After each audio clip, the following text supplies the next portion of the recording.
Saturday morning MOAC football in a Richland County rematch between longtime foes Ontario and Clear Fork. We are back at the Colt Corral after getting rained out last night. Week 9 varsity football on a crisp morning right here in Bellville. It's coming your way. Next.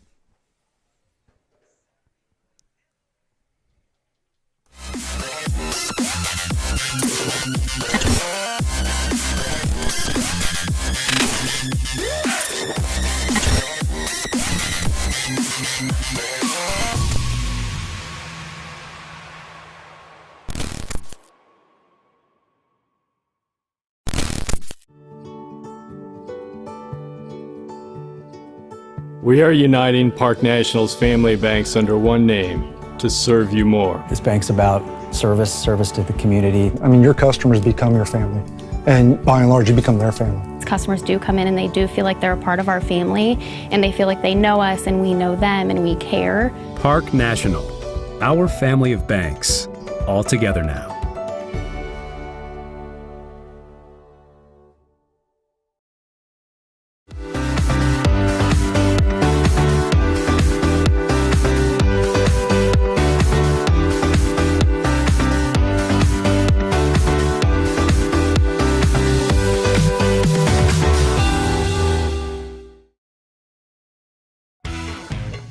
A1 Auto Sales Mansfield is driving excitement.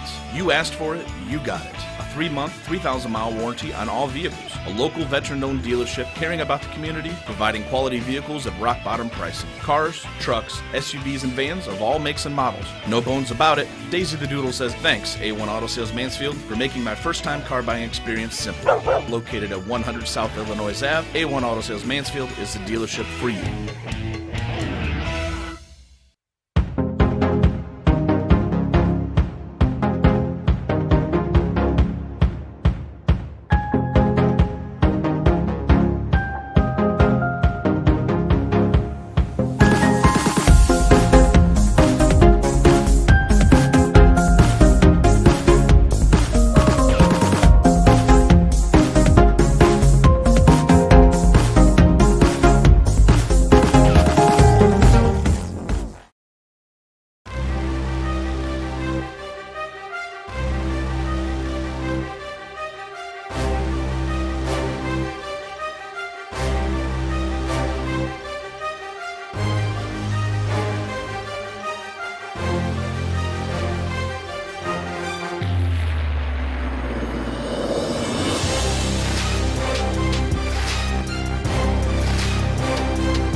We've got some Saturday morning varsity football with your wake-up cup of joe right here, live and free on the OH Report. Richland County foes, Ontario and Clear Fork, just about set to go head-to-head. Good morning, folks. Weird to say that for a varsity football game, but here we are. My name is Brian Skowronski, joined on the call this afternoon by the one and only Garret Parlett. And let's talk first about this Ontario team just sprinting onto the field. Had a nice 5-game win streak snapped at Kenton last week where they were held to 20 points, their lowest output since a Week 1 loss to Shelby, and their senior quarterback Ethan Snyder turned it over 5 times. However, normally pretty good, leads the MOAC in just about every statistical category for a quarterback. So we're expecting him to have a big bounce-back performance here this morning on the road. Yeah, that's super uncharacteristic for Snyder to turn the ball over that much. And he had a huge game against Clear Fork the last time they played each other. He had 5 TDs. He had 4 through the air and 1 on the ground. So I expect him to have a good game today and for Ontario to thrive. And on the Clear Fork side, their offense has really started to turn the corner. They are finding their stride. They were held to 17 points or less in each of their 4 games to start the season. All of those losses for the Colts, they are now averaging 36.5 over their last 4. 3 wins coming in that process. So obviously it seems as though they have found some weapons. They put their playmakers in the proper position. Of course, Brady Tedrow doing a lot to help get those W's too. Yeah, Tedrow had a good game last week. He had 110 yards rushing and 3 TDs. And then, Ashton Lyon, he does it too. He had 48 receiving yards on 4 catches. So I expect the Colts, they're going to have a good game today, and this is going to be a good matchup to see this Colts offense, this Ontario defense. These 2 teams took the field last night. Of course, were rained out, thunderstorms coming through the area. Stopped the progress for quite a few different matchups, including the Lucas Cubs, who will be live and free on our broadcast tonight beginning at 7 p.m. But for right now, it's all about these 2 Richland County teams, Clear Fork and Ontario. Got a long history with one another dating back. They've been conference rivals at a few different points throughout their long, illustrious histories. And the Colts on the field having trouble busting through the banner, but for them, they hope that doesn't mean that they can't bust through and get into the win column here today. Brian, this is an unusual environment. Saturday mornings are usually designated for the JV team, but this morning, we have some Colts versus Warrior action, varsity level. So it's going to be, it's kind of different to see what kind of mindset they have. Early mornings, you got to wake up and get your mind ready for a game, and it's almost time to go. So we're excited. We'll see what type of adjustment is really needed playing at 10:30 in the morning. These kids are not used to this. Even at the junior varsity level, I think that your kickoff starts a little bit later than this. So what does that mean for these kids who had their bodies ready, prepared at 7 p.m. last night, having to have the turnaround just 13 hours later come here and kick it off? We'll find out if there's any type of adjustments that need to be made here early in the game. Maybe some kids aren't ready for the action. We'll find out here shortly. I can guarantee you this, though. Out walking the field about an hour and a half ago, Ontario in the locker room, boy, were they hyped up. They're ready for this game.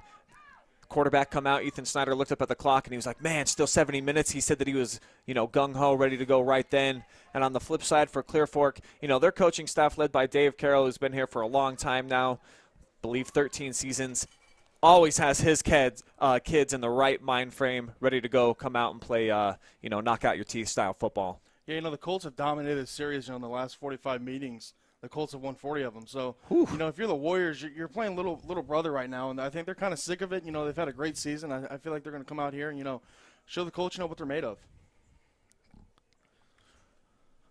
Ontario checks in 5 wins on the season, 3 for Clear Fork up to this point.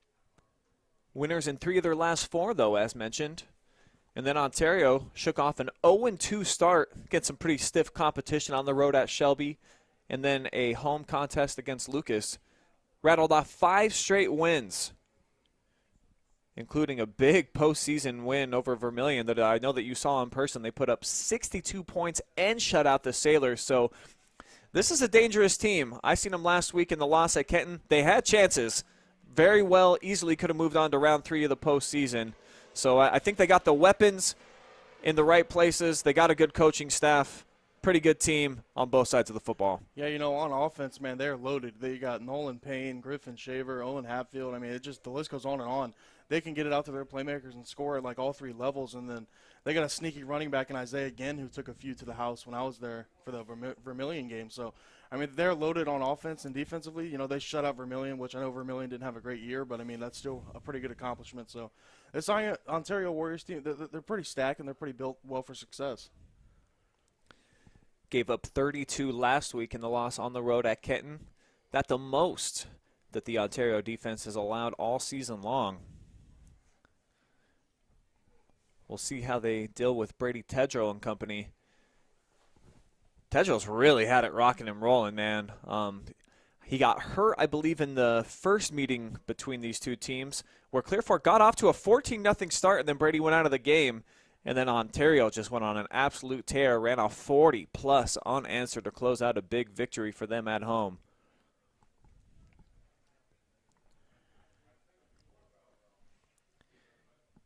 See the Clear Fork kick unit on the field. Ontario's return squad also out there. I think we're just waiting for officials. Maybe the referees didn't get the memo that we got a football game that's kicking off at 10:30 today. And maybe they didn't have their cup of joe, Brian. Devastating, man. I barely got mine in. But I'm geared up. I'm ready for action. And if they need, we got a pretty good view from up here. I just need a yellow hanky that we can throw down into the line of sight for them. We can make it happen, G. You know, we're not scared of multitasking here on the OH Report. I wonder if we got any referees watching. Maybe they can remote in and throw some flags on the field for us. But not sure what's going on here. Must be the refs. I think it definitely is. I don't see any zebras out there on the field at this point. And this is just devastating. I mean, they already had to wait, you know, with the postponement from last night. Now they got to wait again, you know. So, I mean, this is awful for both teams, and hopefully those refs can get here as quick as they can. I do see the officials walking now out of the locker room, so they are making their way.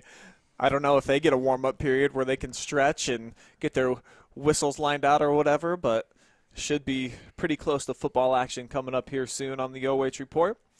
Do have 4 live streams on the way for you guys here today, 2 of them coming from right here in the Clear Fork Valley.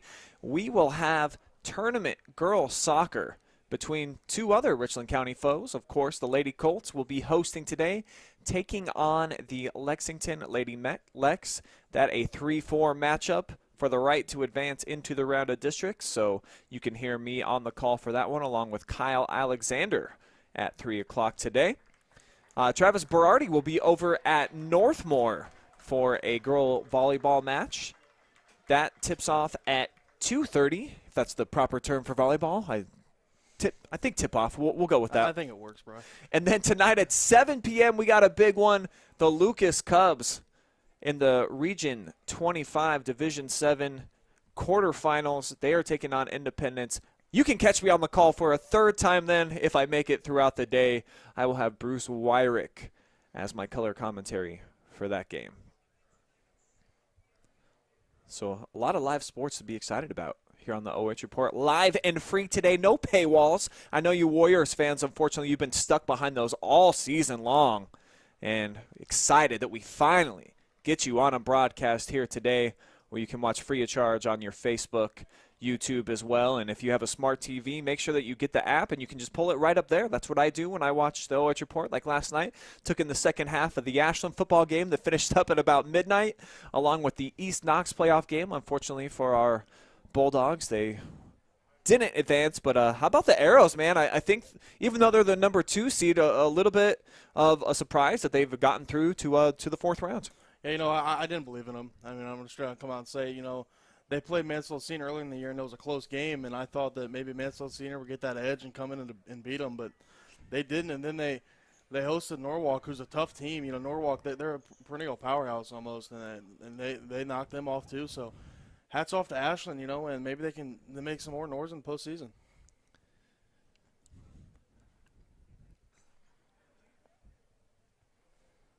We at least do have officials out under the turf now. And this is great turf, G. I've walked out here on this field a few times, and at a couple of stadiums that also have the field turf, there'll be some little bumps and stuff. This is one of the smoothest surfaces, period, that I've ever been on. That they did it right out here at Clear Fork. Yeah, you know, it's beautiful down here in the valley. You know, you get the fall forest in the background, you know, the hills, and it's just this is a great field to play on with the turf. The atmosphere is awesome here. Big fan always of coming down to the Clear Fork Valley. Fans are great too. Always fired up. Not sure how many are in attendance today, but typically for this matchup, I mean, both sides would be packed. You'd have people out on the hillside as well. Big rivalry dates way, way back. Maybe even, I know that the Appleseed Conference was something back in like the 60s and 70s. I do believe both of these teams were members back then when, as you mentioned, Clear Fork definitely had the upper hand. 40-5 all time against Ontario. That's a pretty amazing number. Yeah, that kind of questions whether it's a a rivalry. At that point, they've absolutely dominated them. But let's see if Ontario can come out here and maybe punch Big Brother in the mouth, as they're going to get the ball first on offense. Looks like we are finally ready for football action here at the Colt Corral. Back deep to receive for the Warriors, number 11, Owen Hatfield. Joined by Colton Kurtz, a couple of seniors, and really senior-laden club for Ontario. They are going to have to fill in a whole lot of holes after this year. I believe 21 to 22 starters, all seniors. Yeah, it's going to be another rebuilding process for Ontario. Last year they weren't very good, but these seniors stepped up in the offseason, put the work in, and had a great year so far in 2020.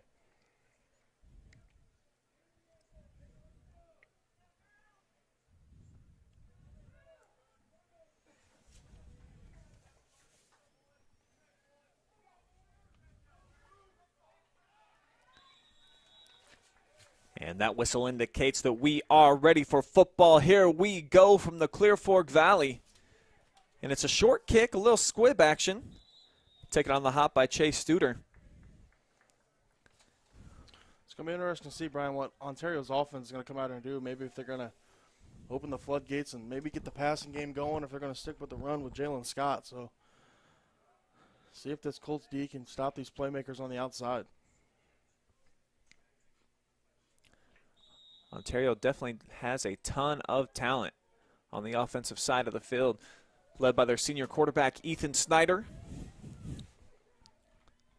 Be interesting to see if he's a first-team All-MOAC selection. The football selections have not come out yet, as Scott here on first down tries the edge.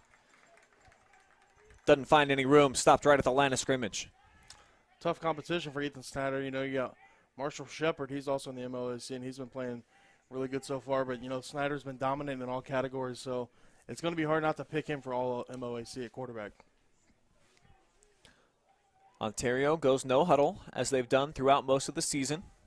Snyder brings Hatfield in motion. And here comes the water bug. He's trying to catch the egg. Comes inside. Still running Owen Hatfield down the far sideline, and he could go all the way 67 yards. No flags on the field. It's a touchdown for the Warriors. It looked like, he was going to be stopped in the back for the DN, had great contain, but a nice block outside by Nolan Payne and Owen Hatfield down the sidelines for a huge touchdown run for the Warriors. One more look at him strolling into the zone. Owen's got some of those turbo boosters, G. When he gets loose, it's hard to catch him. You also see down there, the offensive line running right after him to pump him up and get him all hyped up. And the PAT is up and true. So it takes less than a minute. Ontario onto the scoreboard. 11-13 to play here in the first quarter. 2 offensive plays. And Owen Hatfield gets into the end zone for Ontario. Yeah, the Colts, if they're going to have any chance in this game, they got to be able to stop the running game of Ontario so then they can maybe try to stop the pass. I mean, this Ontario Warriors offense is so loaded at each position. It's so hard to – it's kind of pick your poison at this point. If you want to stop the pass, you got to stop the run. If you want to stop the run, you got to stop the pass. It's just – you got to hope maybe Ontario makes some mistakes and get Ethan Snyder to turn the ball over. But 7-0 already. Ontario is there rolling on all cylinders.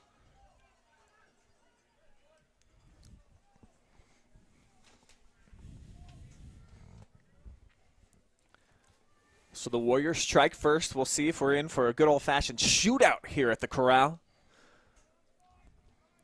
Clear Fork offense, as of late, they've had it rocking too, as mentioned, averaging about 37 per game over their last 4. And they, without question, have found how to use Brady Tedrow. He's going to line up everywhere, including right here in kickoff return duties. No cutback lanes, though, for the senior this time. Dropped down right at the 22-yard line. And that's where Clear Fork will start with their first offensive possession here of the afternoon. You know, Brian, it's not very often you see your quarterback back there returning kicks. That's the kind of player Brady Tedrow is, special player, can do it at all positions. So, Clear Fork, they dominate in the run game. Let's see if they can get it going with Brady Tedrow and Ashton Lyon. Victor Skoog, the speedy sophomore, will start today's game at quarterback. You see Lyon in the backfield, lined up next to Tedrow.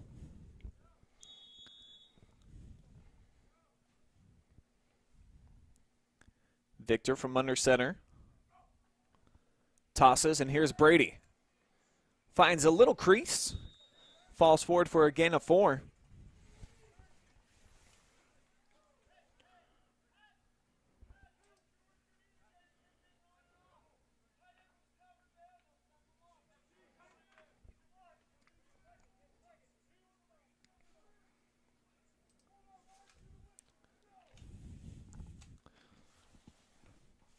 Colts break the huddle now. Basically the same formation. Ontario loading the box. 9 guys up there for him. This time they toss it. Lyon. Wrapped up, slung down right at the 30. There was no hole right there for Lyon. They penetrated the backfield and blew it up rather quickly. So looks like it's going to be a 2nd and 4. So 3rd and 4, excuse me. So key down right here for the Colts. They got to get this going because you don't want to give this ball back to the Warriors offense as they scored on the 2nd play of the game. So try to keep that offense off the field if you're the Colts.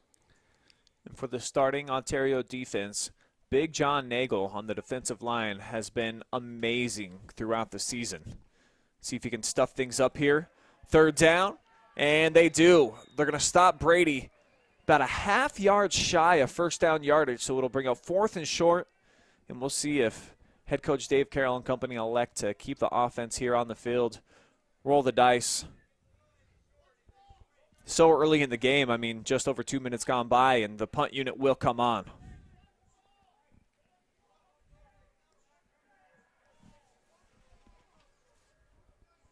Really surprised right there to see Coach Carroll not going for it. As it is only 4th and inches, with Coach Carroll, very opportunistic guy.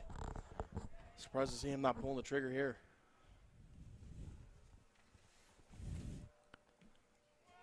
Spiraling punt. Going to be taken by Hatfield from the 35. Shows a little shake and bake. And gets out, pushed into the Ontario bench right at midfield.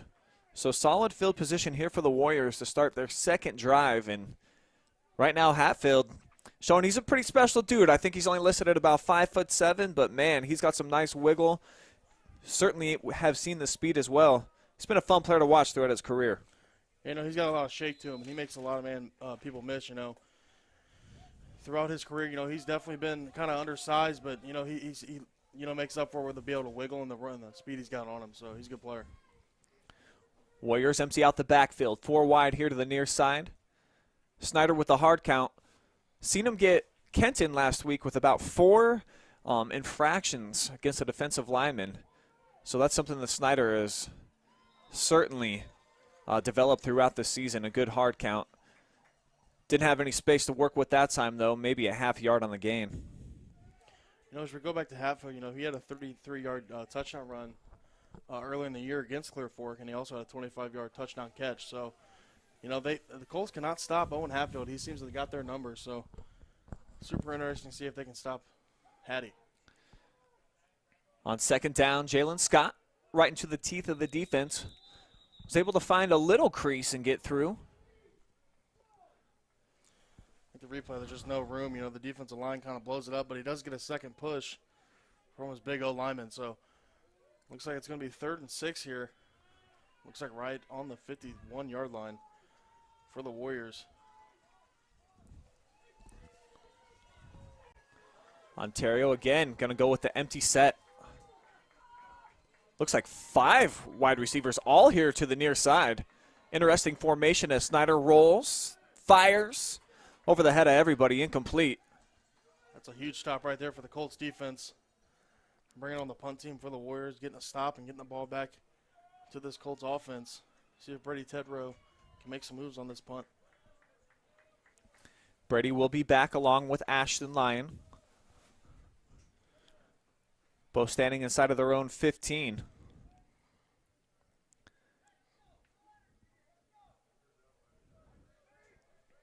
Scott lines up to punt it away for Ontario.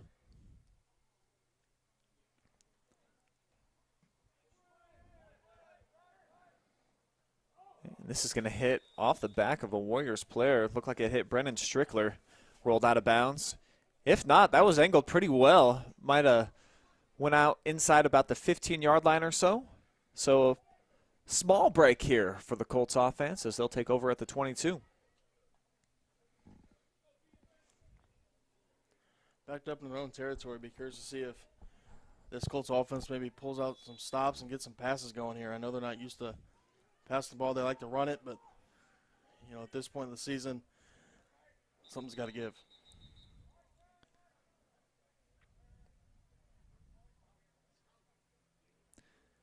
Looks like we've got some equipment issues with Big John Nagel. So we'll have to check out here for a down. And if you're that Clear Fork offensive line, you definitely you welcome that transition as Colton Ramian comes in, just a sophomore. Maybe now you keep it on the ground this whole drive until he gets back in the game. They toss it to Brady. Cutting inside. Clipped right away. And that was actually Ramian making the stop. So stepping in, filling the shoes of Big John for his one snap as he goes right back out. You know, this Colts offense, they like to do those tosses and pitches. And if they can string it out a little bit longer, you know, the outside is open, but they just can't get there with that penetrating D-line of the Warriors. Approaching the 7-minute mark here of this opening quarter. If you're just joining us, the points on the board right now, long touchdown run by Owen Hatfield on the second play from scrimmage. 67-yarder. Nothing doing, right into the teeth of the defense on second down.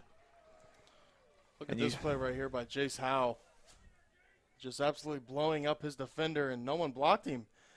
And just slings down the running back. So huge play right there by the Warriors D-line as this Colts offensive line has got no answer for their D-line. Seeing that on our Next Generation Films instant replay.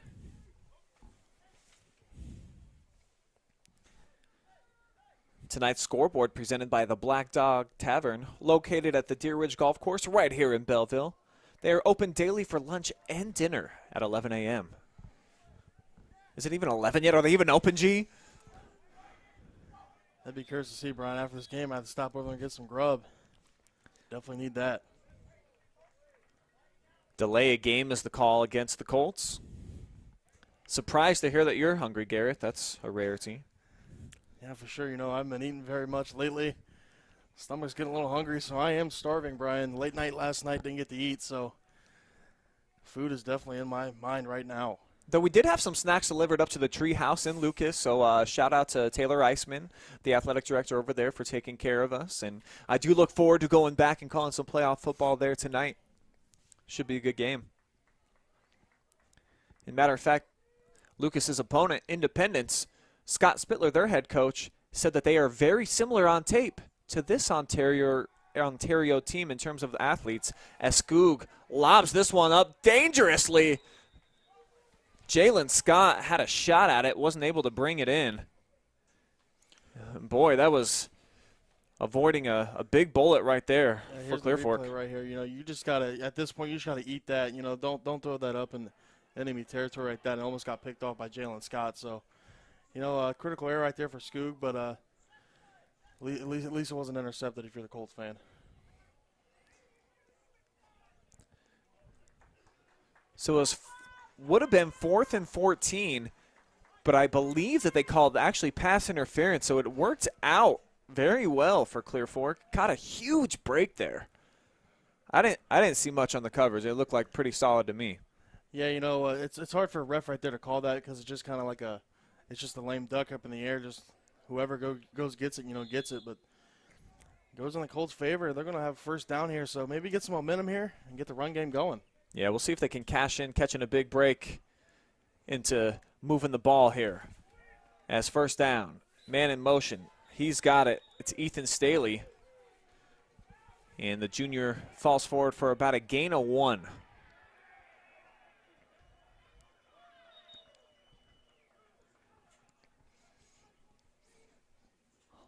A lot of upset fans here in the crowd on the visitor side, and I see a couple Warriors clapping, so evidently whatever the fans saw over there, the officials also picked up on. You know, Brian, every game we seem to go to and call, there's a bunch of penalties. You know, flags just continue to pile up on us. So, you know, the Colts had a big break right there, and then they just critical error right there, and now it's back in their own territory with no momentum. So, huge mistake for the Colts. Giving up valuable yardage. Line of scrimmage now becomes the 20-yard line. They need the 44 to move the sticks.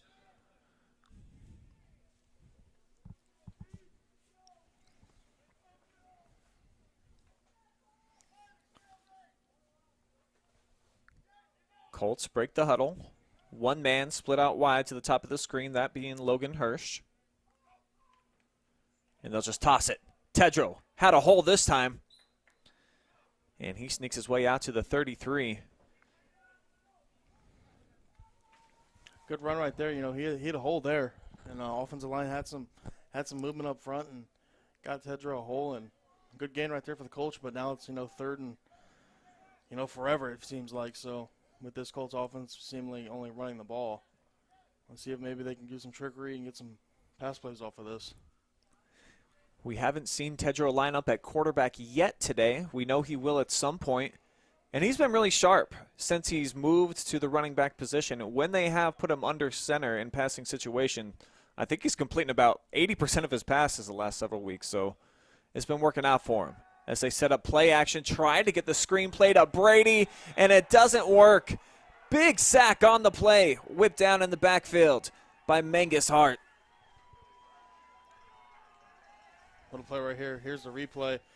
Looks like a little play action, and then Hart just get off the edge and slings him down for a huge sack for the Warriors. Nice play right there by the D lineman. So Magnus comes up with the sack as the clock now under 4 minutes to go. Fourth down and a mile here for the Colts. They need 30. They'll have to punt it away from their own 13.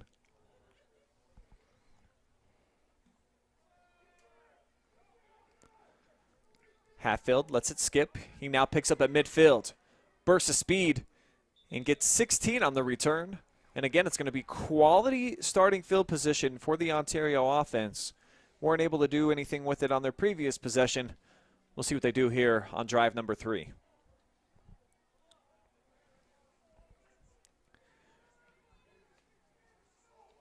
This is an Ontario program that's been taking steps over the last few years. Chris Miller now in year 3 with a chance to finish the season with the Warriors' first winning record since 2014. Yeah, you know, it seems since Chris Miller's got here, the team just gotten better each year, and this year's, you know, was definitely a show of improvement. And 5-3 as of right now, looking to go 6-3 on the season. So great year for the Ontario Warriors. And again, there's the hard count from Snyder that I talked about. Got 2 different players to jump there, and routinely last week, he was able to get Kenton defensive linemen to be undisciplined. So there must be something to it. Ethan knows what he's doing. Clean pocket, lobs one into the end zone. This one floated on him, and it's going to be nearly intercepted, dropped on the play. Man, that's a missed opportunity. Skoog was right there. Let's see it again. Yeah, you know, Snyder drops back, and it looks like he's looking for Griffin Shaver, but looks like the ball's a little underthrown, and Skoog almost had it, man. He might have had that if they – too bad we don't have instant replay for the officials to look at, but we do here at the OH Report. So I mean, it's not the NFL. You don't have to finish the play as you do at that level. As it's play action here, Snyder ducks away. Crafty move to get away from The defense bearing down on him, but incomplete as he tried to find Hatfield. You know, Snyder kind of playing a little uncharacteristic again, putting the ball in the enemy's hand. He almost threw an interception there. Was a little behind Owen Hatfield, so heck of a move to get out of the pocket, but you got to make sure, stay in control and, don't force anything. Definitely an awesome athlete. Had a huge play last week to get the Warriors back in the game. I think it was like a 75-yard touchdown run where he made several people miss. So Snyder's proven to be a true dual threat all year.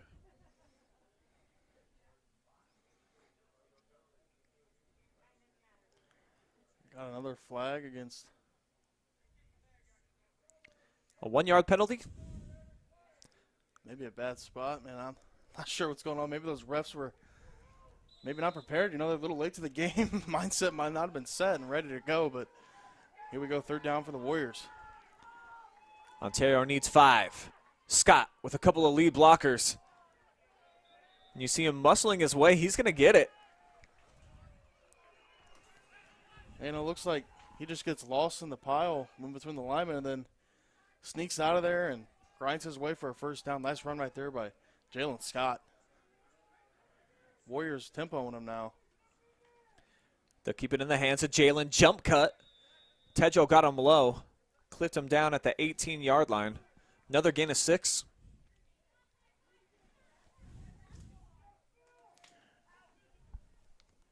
The Warriors, or the Colts, had them on 3rd down, and they got to win the 3rd down battle if they want any shot in this game, as they're quickly digging themselves a hole, as it is already 7-0 Ontario, and they're marching into Clear Fork territory. 3-back set. Doing a nice job to avoid the first wave of defenders was Ginn. But then stopped right at the 20, so a loss of 2 on the play. Good penetration that time by the Clear Fork defense. Yeah, there was multiple Clear Fork defenders in the backfield, and again, made a few people miss, but there's just nothing there. He tried to get back to the line of scrimmage for a loss of 2. Just over 2 minutes to go here in a fast-moving first quarter. Warriors checking the sideline.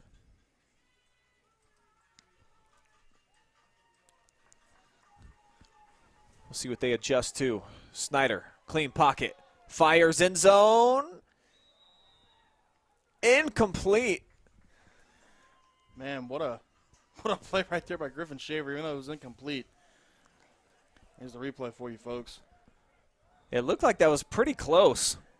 Yeah, look at the athletic ability to be able to track that puppy in over the shoulder. That's one of the toughest catches in football, is over the shoulder ball, and looks like Snyder just led him a little too far and couldn't keep his feet in. Well, I can say this with some clarity. There have been 2 occasions where we've had highlights of Ontario kids where it was called incomplete on touchdown catches, where they were both good touchdown catches. And that field goal is good as well for the Ontario Warriors. So they extend their lead to 10-0 here on our Black Dog Tavern scoreboard. And it's a nice start for the Warriors here on the road, man. Yeah, this Warriors team, they're well balanced. They can pass and run, and the defense is serious. The most they've let up is 32 points against them against Kenton, who Kenton's quarterback is an unbelievable athlete. So this Warriors team is just, they're unreal, and this Colts they got to get on the board soon and quick. 1:45 showing on the clock here in the first. Saturday morning football. It's just after 11 a.m.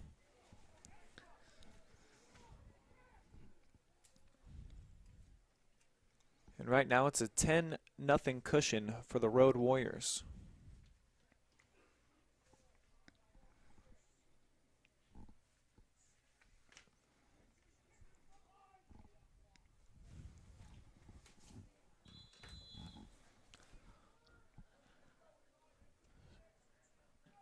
Certainly the early kickoff has not stunted Ontario's offense.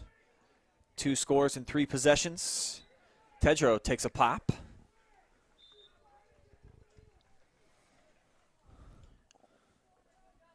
Just got blown up internally, and then Tedro gets wrapped up at the 20, but looks like there was a Looks like it's going to be a hold maybe against Clear Fork. So another crucial penalty and error for the Colts.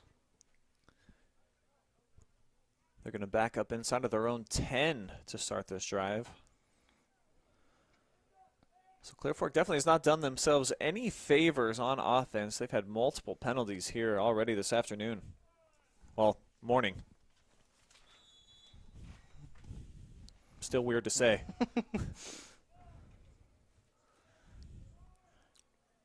It's tough for a Colts offense, to get back in their own territory. Only running the ball, it's so hard. So maybe pull out some trickery here and do some halfback passes. They keep it inside, counterplay Lion. But Ontario swallowed them up. It's a solid Ontario defense, as we've talked about.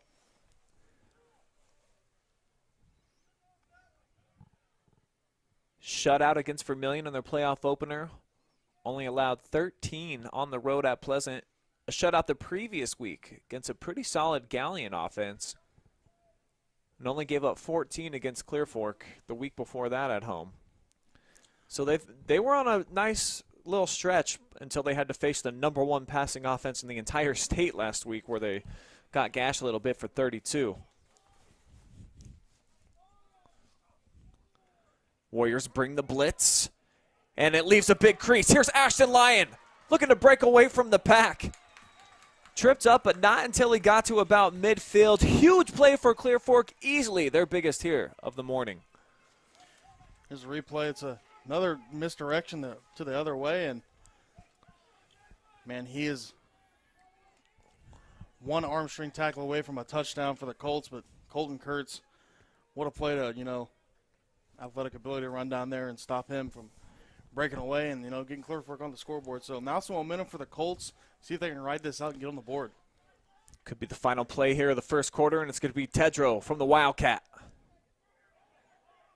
Forced outside, flag comes in the area of holding, so it might be another penalty here against the Clear Fork offense. I believe it was against the left tackle. See if we can spot something. Maybe yeah. Bruce Swainhart right there on the left side, but I'm not sure about that one. Those boys are down there fighting. I mean, I guess you got to call it if you're an official, but that's a close one. So the Colts back up again. Penalty from the spot of the foul will make it first down, 22 needed to move the chains. Got to get to the 39-yard line on the other side of the field, from the 39 to the 39. I think the most impressive stat from the Ontario defense is holding Shelby, to only 28 points. They're right in that game, and Shelby's almost dominated almost every opponent they face, blowing them out of the water. So this Ontario defense is pretty scary. That's going to take us to the end of the first quarter, where it's Ontario right now on top, 10-0. You're watching live and free high school football on the OH Report.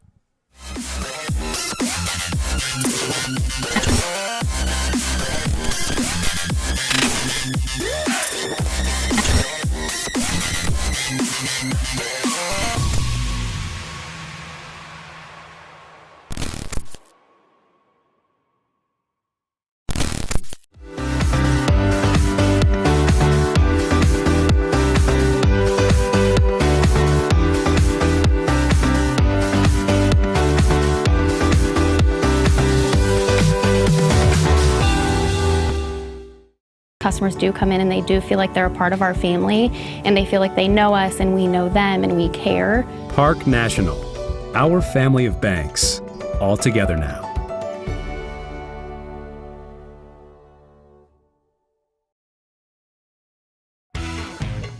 A1 Auto Sales Mansfield is driving excitement.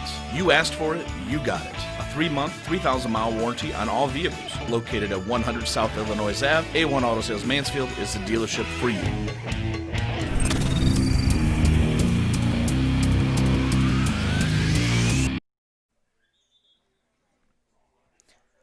As we welcome you back to the Clear Fork Corral, it's a 10-0 Ontario cushion here on some Saturday morning varsity football. Live and free on the OH Report. Like to know where you guys are watching from here this morning. Shout out to Rhea Klink checking in all the way from Southwest Florida.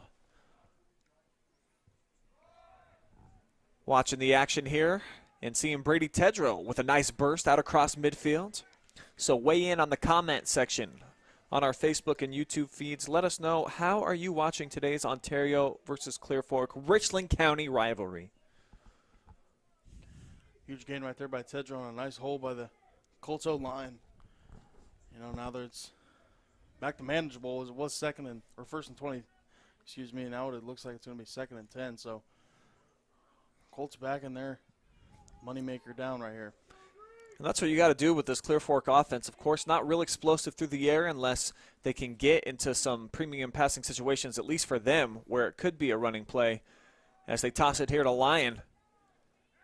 Was able to slip through and brought down by a couple of Ontario players right there. Yeah, it looks like this Colts O-line is finally starting to get some penetration, excuse me, and then looks like they're starting to cut them at the line of scrimmage, the D-line for the Warriors. So key move right here. You know, the Colts starting to move the ball, so see what they can do here on 3rd down. Magnus Hartz with the big stick right there. Having a nice game so far through a quarter and 20 seconds or so. As it's 3rd down and 6. Colts need the 39. Skoog tosses. Here's Tedrow. Makes the first man miss. Weaves his way for a Colt 1st down. Nice run. Well done by Tedrow. That's a huge run right there by the Colts. And here's the replay. It's one of those iconic tosses. Cuts it inside and makes a few people miss. And it's going to be a 1st down for the Colts.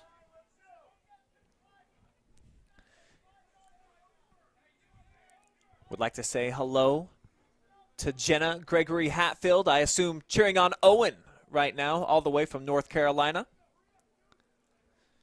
Got Kelly Ritchie Carter tuning in from Warrior Country as well. Welcome, welcome. Fresh set, the toss. Tedrow shows a nice burst, then runs into Spencer Hall, who took him down.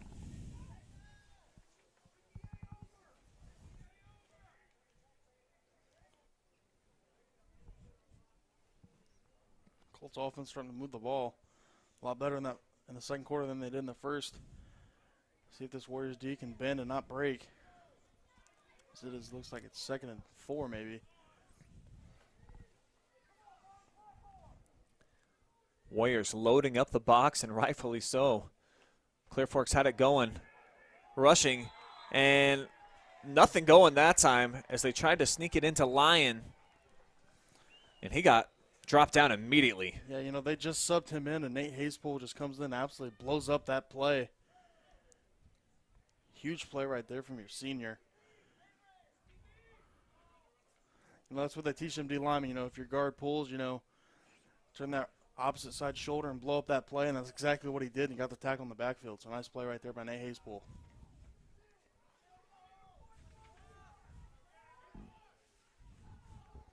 It's going to make it 3rd down 7 here for the Clear Fork offense, on the move now inside of the 35. And again, they fake it to Tedrow, bring it inside. Getting tripped up after a gain of a couple was Staley. So it'll be 4th down. Clear Fork needs about 3. What do you think, G? You got to go for it here, right? If I know Coach Carroll, I'm saying he's definitely going for this one. You know, down 10 points, don't want to give this ball back to the Warriors offense. This is definitely a go-for-it situation, and looks like they're going to do so. So here we go, our first 4th down of the day.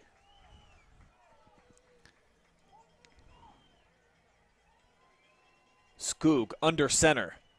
Warriors bringing the heat up the middle. They toss it. Tedrow does it all himself. Brady Tedrow, so slippery in that backfield. Check this out one more time, folks. The Warriors just went blitz straight up the middle and couldn't tackle him, and Brady Tedrow did the rest and got the 1st down. So huge play right there and huge call for Carroll and the Colts.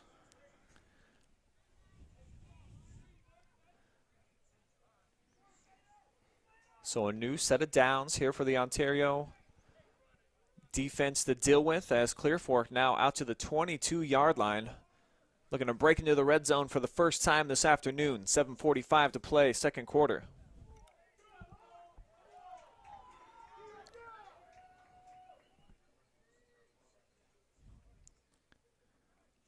Bunch formation for Skoog to the right side. And they go with the inside give once again to Lyon.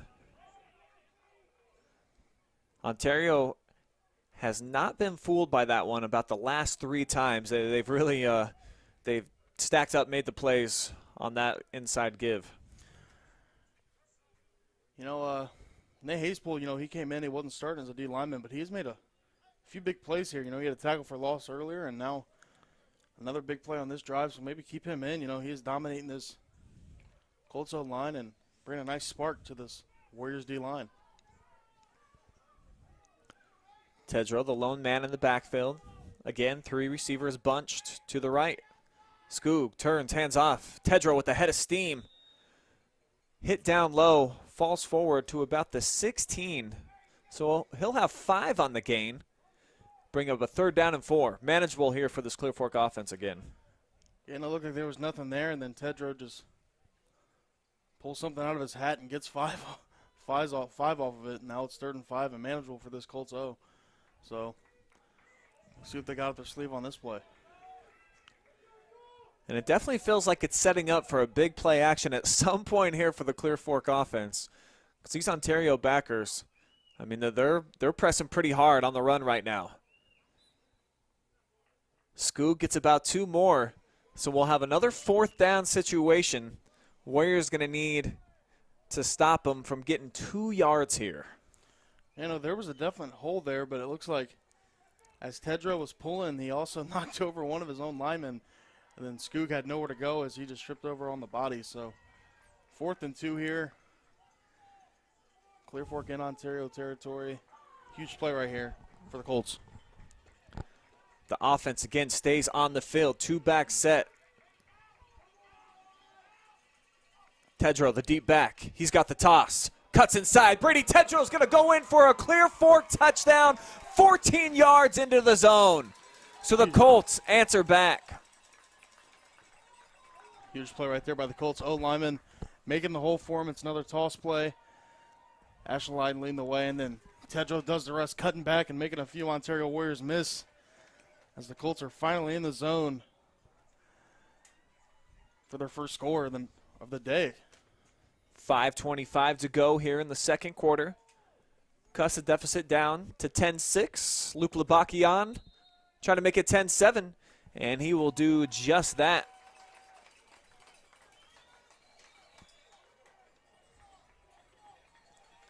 So we've got a game on our hands, folks, here from the Clear Fork Valley. Richland County rivals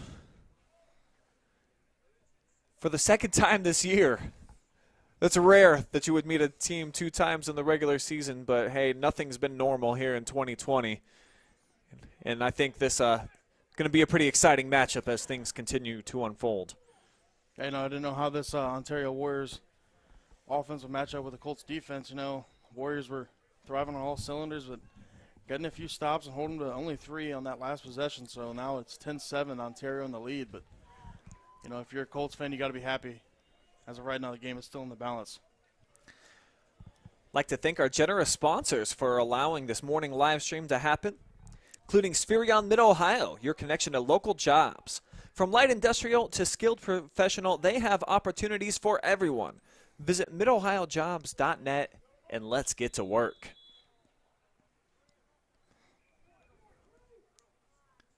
The Warriors offense certainly has done some work. They've got 2 scores and 3 tries. And here on the return comes Ginn. Stacked up right at the 40. Took 4 different Colts to finally bring him down. Squeezes through and then I mean, he's got a guy hanging on for dear life and then absolutely trucks another Clear Fork defender. So huge run right there by Ginn. And great field position for the Warriors starting out on offense here.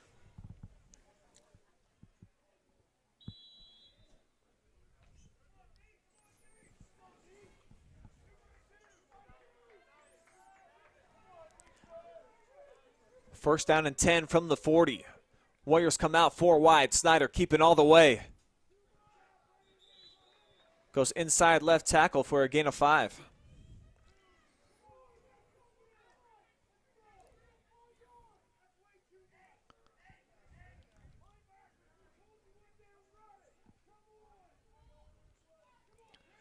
Quickly back up to the line of scrimmage. Snyder takes, and again, looks like basically the same play call and about the same result. 5 more yards here for Ethan. First down. Looks like it's a QB give all the way. Just follows his running back, and the hole's there, and he gets another 5 yards. So Warriors coming out with some QB runs, as they haven't did that all day today. So mostly to Owen Hatfield and some of his wide receivers and running backs. So see if they continue to do so. They bring Hatfield in motion.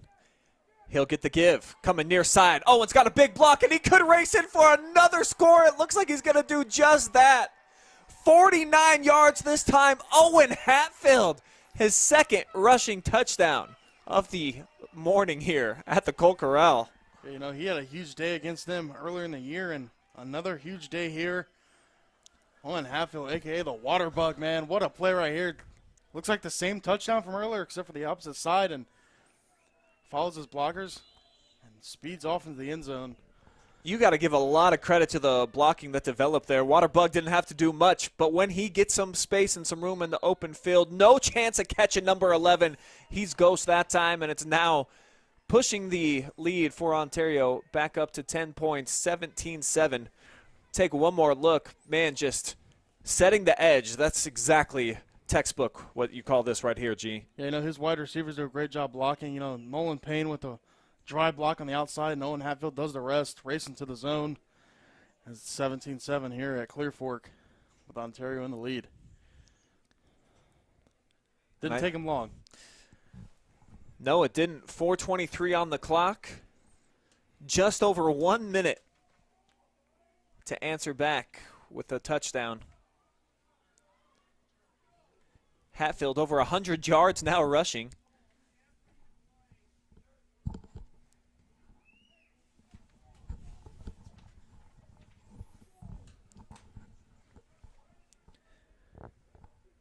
And Ontario back with a double-digit cushion on our Black Dog Tavern scoreboard. Open now. 11 a.m. daily for lunch and dinner. Great menu there.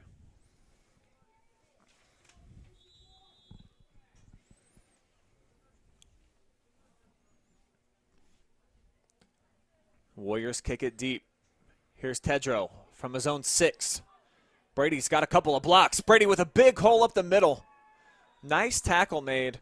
Otherwise, he might have been racing in for a touchdown. Chase Studer making the open field tackle. I don't know, see how quick this Clear Fork team come out and maybe try to put some points on the board with only 4 minutes remaining. So Tedrow, you know, doing it on the kickoff and doing it in the running game. So special player right there. And they're going to need Tedrow to make a whole lot more as this afternoon continues to unfold. See if they can duplicate their previous drive. Colts looking for back-to-back scores on first down. Tedrow, nowhere to go. Brought down immediately on the play in the backfield. Chase Howell's got his name all written all over this backfield and just sheds his defender and slings him down for another TFL. So huge play right there by Chase Howell.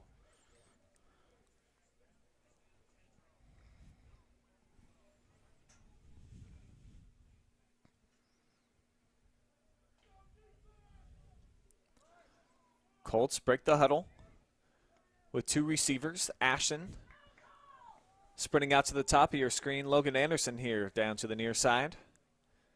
Skoog hands off.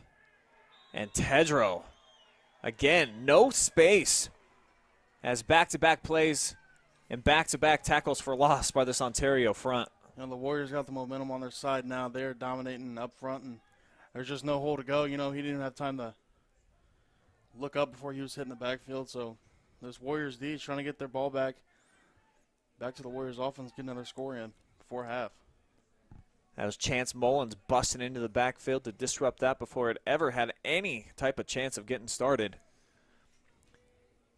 As we're now under 3 minutes to go before the half. 3rd and 12 for the Colts offense. They've got Tedrow in from the gun, rolling right. Fires, diving to make the catch as Lyon. Looks like he's got 11 of the 12 they needed. So it'll be 4th and less than 1G, and this is an interesting situation. You're on your own side of the field, but trailing by 10. I mean, it's just a regular season game at this point, so not a ton at stake other than, of course, the bragging rights. But it does look like the punt unit's going to come on. In this situation, Brian, I think I'm going to go against Coach Carroll. I'm going to go for this one, you know. Nothing's really riding on this one but the big brother, little brother, and you want to show little brother that you are not afraid of them and, you know, drive this one down their throat, but looks like Clear Fork is going to punt it away. And I did see Tedrow limped off. He's really favoring his left leg right now.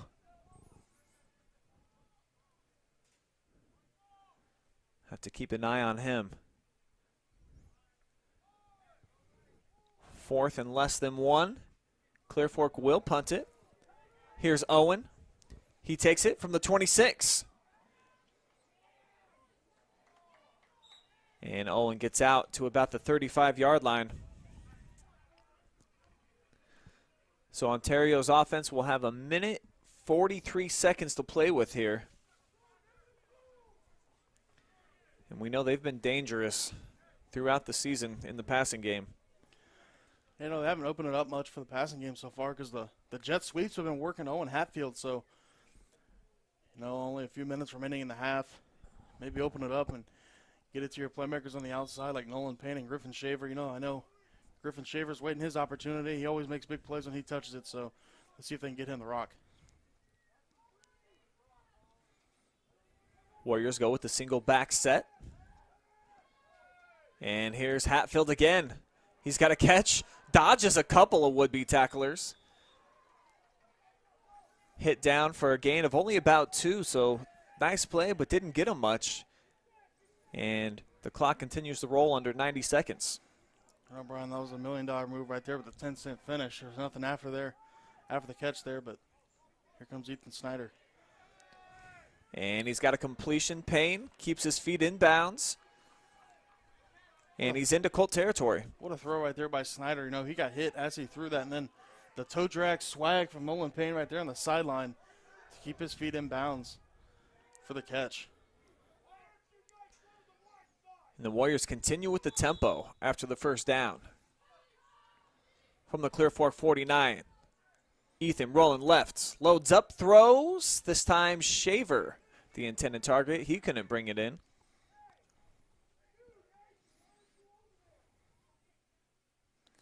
Coach Carroll's laying into his guys right now.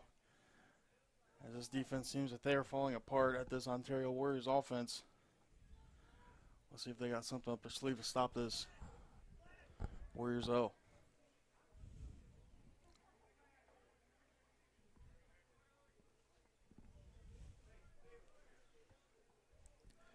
Brennan Strickler, the lone back. 3 wideouts to Snyder's left. And he's looking over the middle. And tipped, nearly intercepted. Brady Tedrow was there on the coverage. That one was close. Yeah, Tedrow read this one all the way. He was looking right at the quarterback's eyes and almost had it. So thrown behind the intended target, Colton Kurtz. He had a step. Had Snyder led him on that one, but thrown a little bit behind, and Tedrow comes up, makes the play with 1 minute, 3 seconds remaining. It's now 3rd down 10 for Ontario.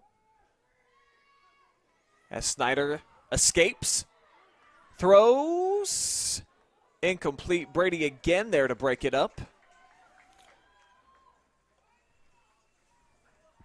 You know, Snyder did his best impression right there of Kyler Murray escaping the pocket, but couldn't get it to his guy. Brady Tedrow's all over the field right now for the Colts, as he did limp off. It looks like he is okay. Got some 2 pass breakups, and now Ontario's going to punt it. So the Colts made me eat my words saying they should have went for it, but they didn't, and the defense came in clutch and stopped the Warriors' offense. So Colts O is going to get it back.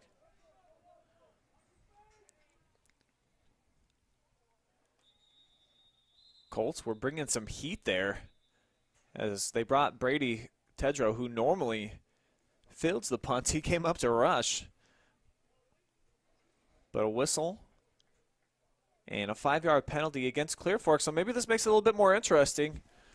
See if Chris Miller likes to change his mind and send the offense back out. And it looks like he's going to do just that, G.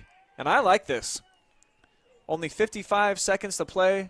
Clear Fork's kind of shown here in the first couple of quarters that they're not a huge threat throwing the ball. So limited time and 5 yards for Ontario. Not really a big deal with as well as they sling it around.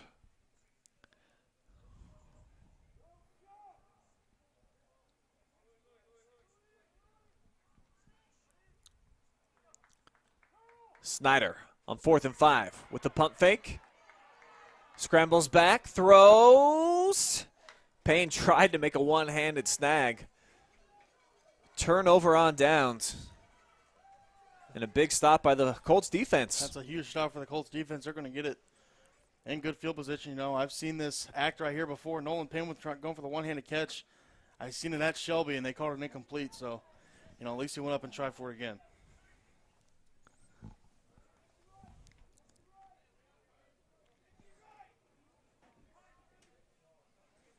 Clear Fork 56 yards away from a touchdown.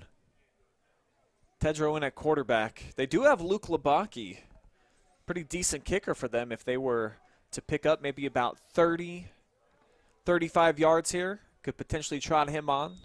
Try to kick through a long field goal. And the Warriors want a timeout. Talk things over. Clear Fork does get the ball at half, so, you know, you go down here and get a field goal. It is only a one-score game, and you get the ball at half. So, you know, everything's on the table right now for the Colts offense.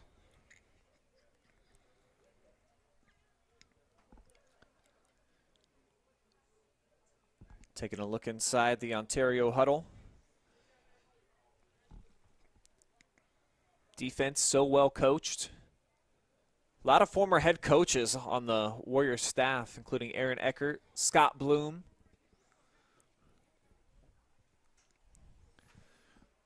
So they've definitely got something developing here at Ontario. But as mentioned, just about every starter is a senior this year, so it's going to be a much different looking team that takes the field in 2021 for Ontario. But we'll see now with Chris Miller's system. It's been implemented for 3 years.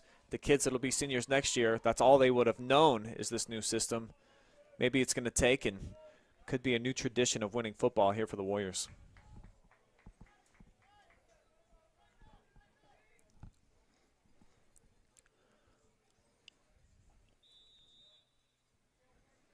Three down linemen for Ontario. They'll just rush 3 as Tedrow goes to the air. Skips one incomplete on first down.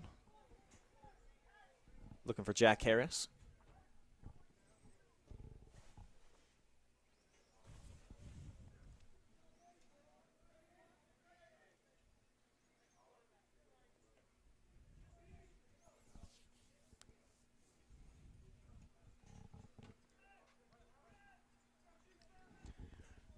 Surprised to see Clear Fork lining up in the spread, you know.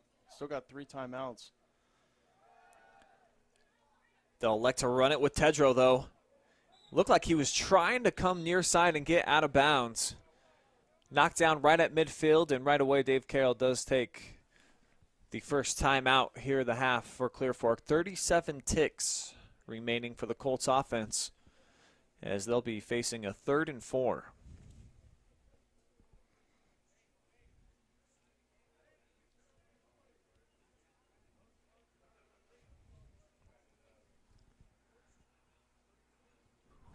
What a workhorse number 8 in black is, man. He lines up everywhere for them, G. You know, he's a special player, you know, plays quarterback, running back, kick return, punt return, defense. You know, I mean, he's all over the field today, and he's definitely left his stamp on this. The lone touchdown goes to Brady Tedrow. So, you know, this Colts offense goes through him, and the supporting cast does their job. It all works.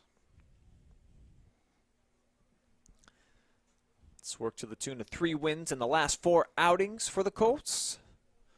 though up against it, their best opponent that they have faced during that stretch. Ontario looking for win number 6, and as mentioned, their first guaranteed winning season since 2014, back when Scott Krieger was the coach, and yours truly used to call every single Ontario football game. We traveled with them, so I saw a lot of Warriors pigskin. And they had some good teams back then.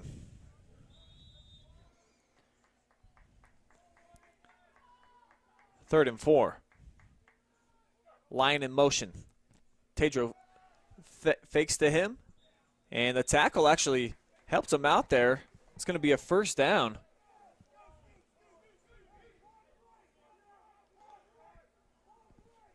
Clock will stop with the chains moving, so now they're just going to tempo and not call a timeout. And Skook is back in at QB.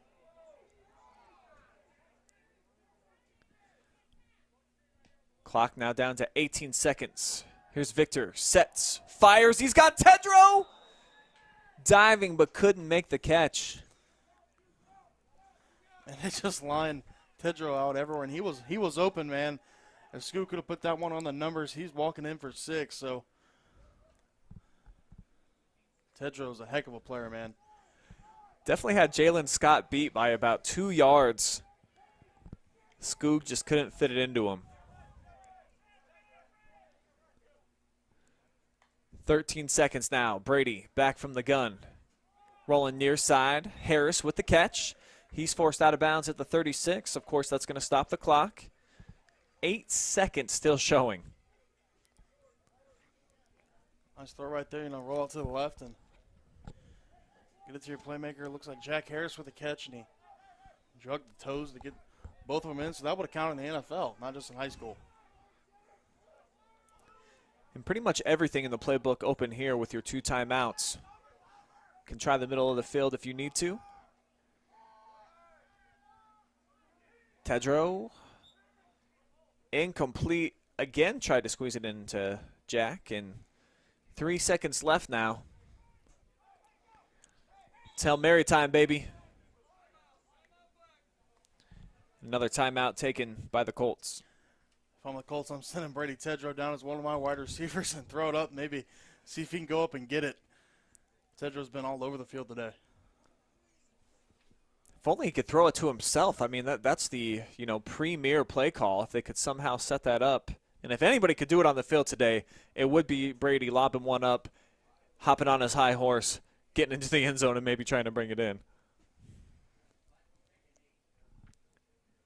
If that happens, I guarantee that'll be a top 5 play nominee this week. But not likely, Garrett. Not likely. I'm not sure if that's a rule book, so.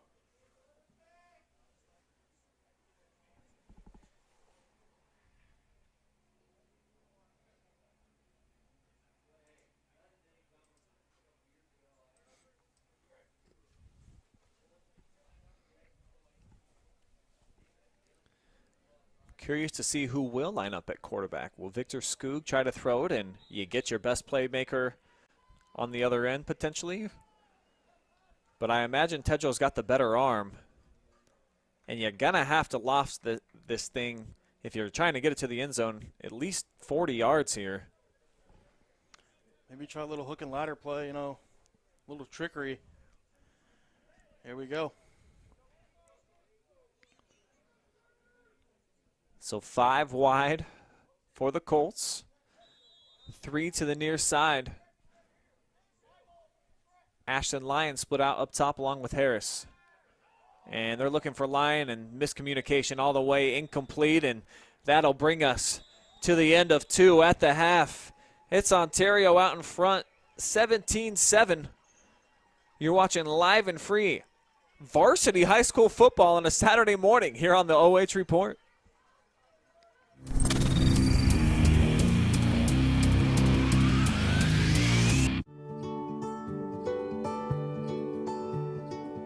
We are uniting Park National's family banks under one name to serve you more. This bank's about service to the community. I mean, your customers become your family, and by and large, you become their family. customers do come in and they do feel like they're a part of our family, and they feel like they know us and we know them and we care. Park National, our family of banks, all together now.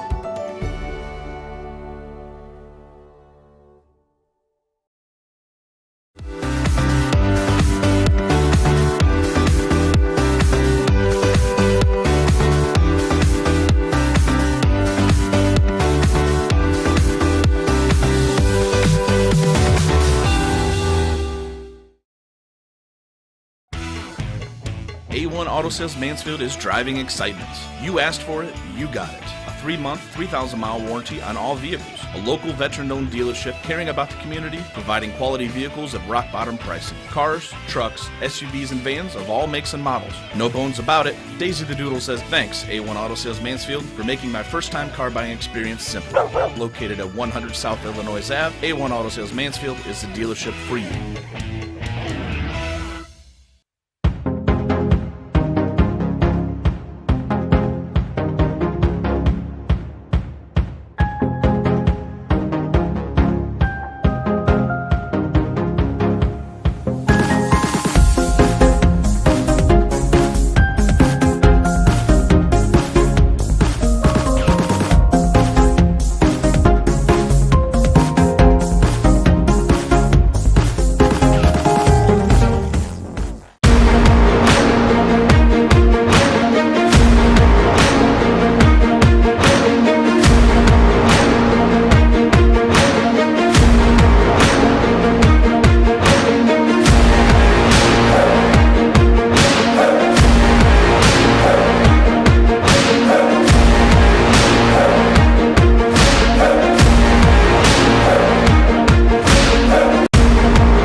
It's halftime here at the Clear Fork Corral, where right now it is visiting Ontario on top 17-7 after 2 quarters of play.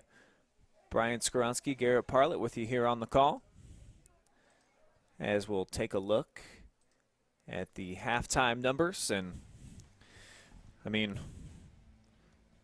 total yards are wrong there for Clear Fork, I see on the graphic. It's been pretty even.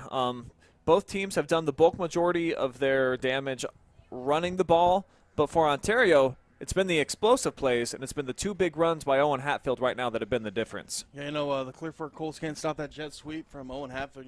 Both touchdowns from him were on the outside, and then down the sideline he went. So the most surprising stat to me is that Clear Fork has more passing yards than the Warriors. This Colts D is, they're stopping this powerhouse passing offense from the Warriors. So, they keep that up, and keep punishing them on the ground. Maybe Colts can get back in this game. I mean, they're only down 10, and they get the ball at half. So, Colts definitely aren't out of this, and they got a chance to come back in this game. Like what we're seeing from both sides in terms of offense, Clear Fork, a lot of versatility in terms of what they're doing with their stud playmaker, Brady Tedrow. They just can't get him the ball enough. And then on the other side for Ontario, I mean, they're doing just enough to soften up the defense on the runs to set up the big jet sweeps by Hatfield. But so far through the air, just 2 of 10 passing for Ethan Snyder. He really hasn't been that sharp. Yeah, the Colts D is holding him. I mean, they didn't really pass him much on offense, but, I mean, when they did, Snyder had nowhere to go, and he almost threw an interception a couple of times to Brady Tedrow, of course. But, this Warriors offense, I'm sure Chris Miller's in there, talking to him, trying to fix the offense, because right now it's only the run game that's getting them going, and they're only up 10. Hatfield's got touchdowns of 67 yards and 49, both on the ground, both on jet sweeps. Brady Tedrow, a 14-yard touchdown run for Clear Fork. He has accounted for just about all the offense so far for the Colts. 15 carries, 67 yards for Brady, and he is closing in on 1,000 yards rushing for the season. I believe he's just 9 yards shy, so you expect him to get that the first time Clear Fork touches the ball. So we'll do a congratulations to Brady on breaking the 1,000 mark. Taking a look here at the beautiful Clear Fork Valley, man. Pretty stunning view from up here. I mean, this is a great, great backdrop for high school football, no question about it. It's definitely in the valley. It's just walk up this hill and then straight just a football field with turf. Beautiful view, with the hills and the beautiful fall forest. So awesome atmosphere here on a Saturday morning, not usually a Friday night. So awesome to be here. Still not even noon o'clock here in Ohio, 11:50. Varsity football action. We'll be with you for the rest of the way, and as mentioned, several more live streams, including another one coming up here at 3 p.m. Tournament Girls Soccer. Lady Lex comes over here to the Colt Corral to try to knock off the number 3 seed in Clear Fork. Volleyball action from Northmore takes place at 2:30. That a sectional championship game for the Lady Knights. And then this evening, the big game over at Lucas at Bob Wine Field, where the Cubs are going to take on Independence for a chance to move on to the Division 7 Region 25 quarterfinals. Step away one more time. We'll be back. Second half action on the way, live and free here on the OH Report.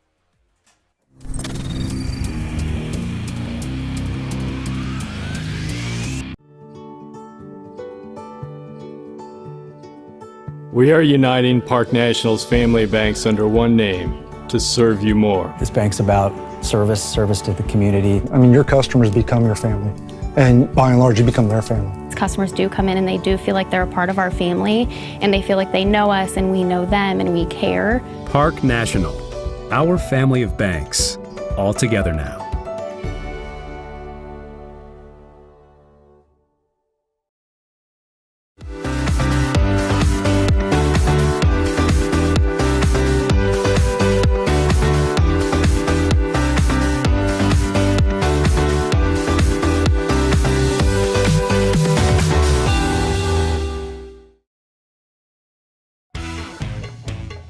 Auto Sales Mansfield is driving excitement.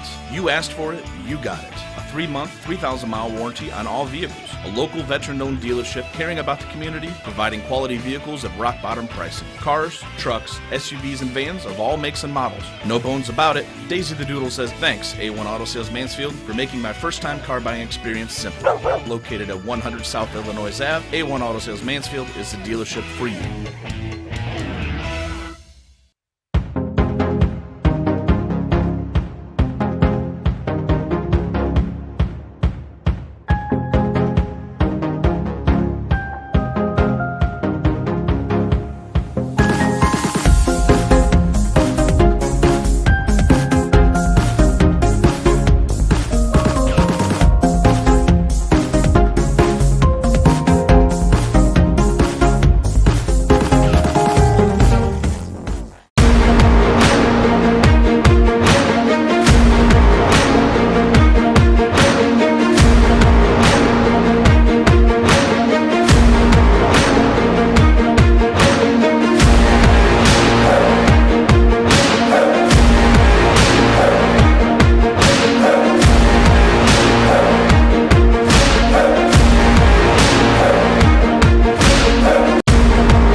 We welcome you back to the fabulous Clear Fork Corral here in stunning Bellville, Ohio.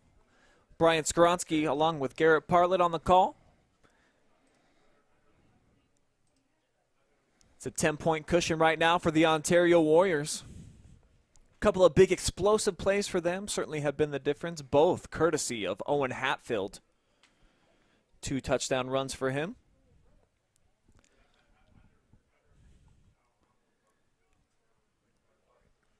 And the Ontario offense gets the ball first, I believe, here to start the second half. So an opportunity for them to pad their cushion even more. You know, if you're the Colts, you know, you're still in this game. You know, most people picked Ontario to come in here and blow this team out of the water, but Clear Fork hanging in right now and, you know, stopping that Ontario Warriors pass offense. So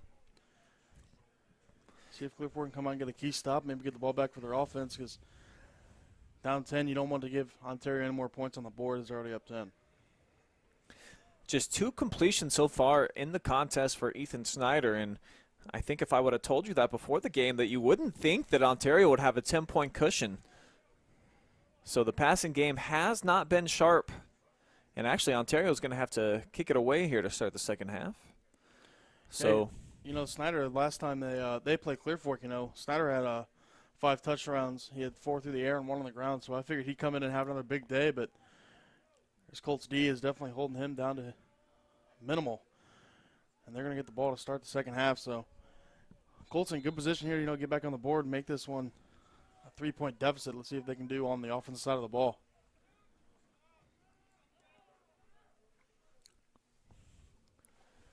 Warriors kick it deep. And it is Mr. Everything Brady Tedrow from his own 7. Terrible blocking by the Colts that time. Just about everybody got through for the Warriors to make the stop.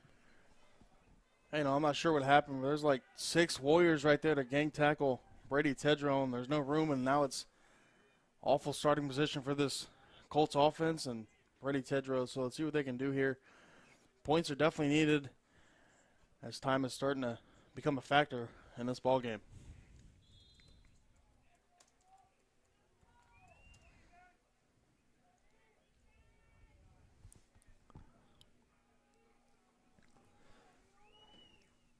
First down, Tedrow the lone back. And wow, looked like his own guy got pushed into him. Basically tackled on the play by Drew Blauser. Let's take another look at that one. Multiple Warrior defenders in there, and Nate Hasepool and Blauser in the backfield absolutely blew up the Colts O-line. So awful start so far for the Colts. They had the bad kickoff return, and now a tackle for the loss for the Warriors. So awful start for the Colts, and they got to get something going quick. Be a 2nd and 13 now after a 3-yard loss.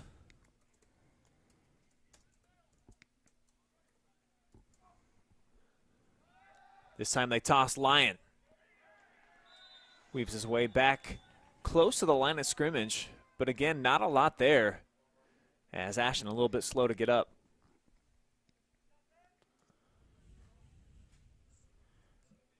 Lyons hobbles back to the huddle. Looks like might be an ankle problem. Looks like he got his ankle twisted down in that pile. So now it's 3rd and long. Seems like an obvious passing situation for Clear Fork.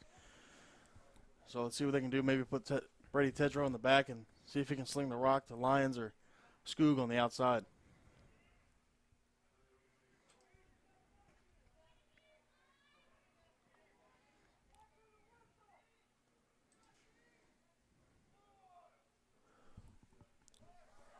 Third down, the Warriors D stands tall once again, blowing the play up in the backfield.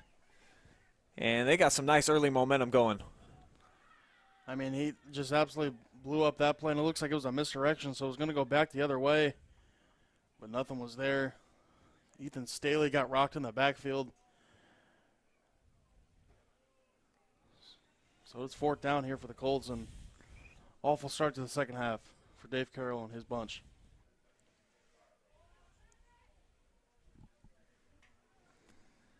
Definitely not the way that you wanted to come out of the gates if you're the Colts here to start quarter number 3 with the football. So they'll have to punt it away. And here's Hatfield backtracking to midfield. Shakes the first couple of guys and then brought down at the 44. So excellent field position to start quarter number 3 for this Ontario offense trotting out for the first time.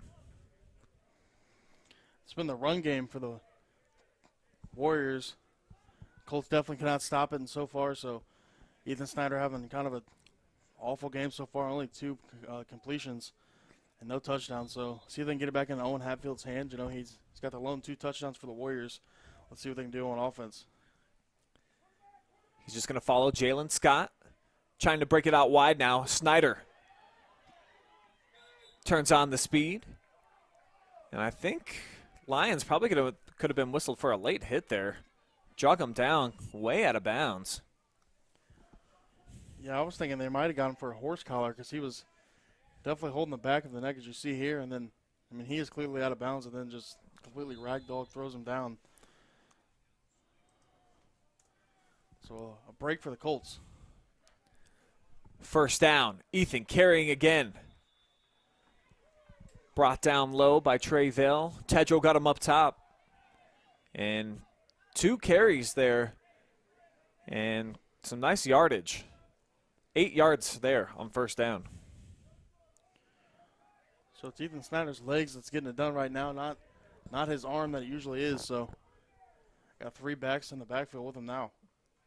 High snap over the head of Snyder. Just going to have to fall on it. Marked down at the 36, so a big loss, 14 yards. It's going to make it 3rd and long coming up for Ontario. Break for the Colts right there, you know. Warriors offense is moving it well. Now the high snap, and the Warriors come back on offense with a 3-back set.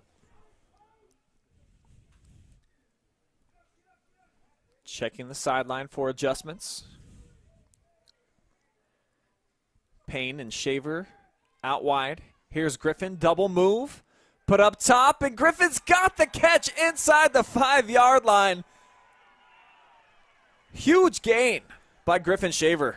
What a huge play right here by Griffin Shaver. The double move, and then with the defender all over him. I mean, what a pass right there by Snyder. Drops it in the breadbasket, and Shaver comes up with it. Down to the 1-yard line they go. That is the first catch for Griffin Shaver tonight. So a huge play for the Warriors offense.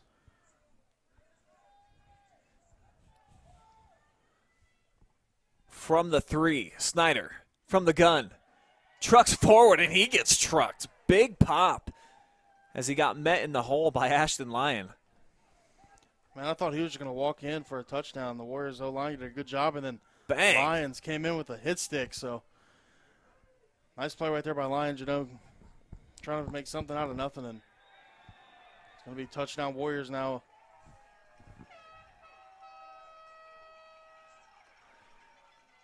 So the Warriors do get into the end zone. Snyder doing pretty much all the damage on this drive. Pretty much all with his legs as he caps it off from a half-yard out. Extending the lead to 23-7, 7:38 to go here in the 3rd. Snyder just came out and said, well, he's one of the best players in the MOAC, you know. Ran the ball well and then hit Griffin Shaver with the double move in the breadbasket. His extra point is good. Makes it 24-7 now. Ethan Snyder and his Ontario Warriors lead the Clear Fork Colts.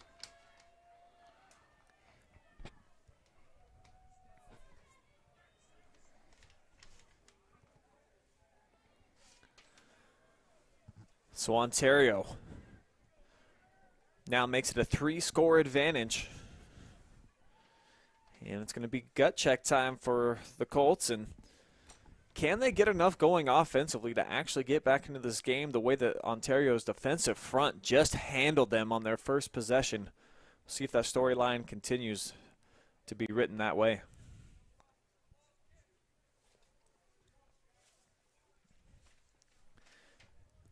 Quick thank you to our sponsor, Park National Bank. Richland Bank may have changed their name, but not their philosophy. They're still your hometown bank, supporting your hometown teams. Same bank, bigger promise. This one goes out just before it got to the pylon to go up for a touchback. So probably trying to avoid to kick it to Brady Tedrow there. Should be good field position for the Colts. Definitely need points on this drive. Feels like time is starting to be a factor for this Colts offense. You know, they run the ball a lot, so it's hard to get big plays quick in a running offense like this. So see what they can do here. Clear Fork will start with it from the 35-yard line.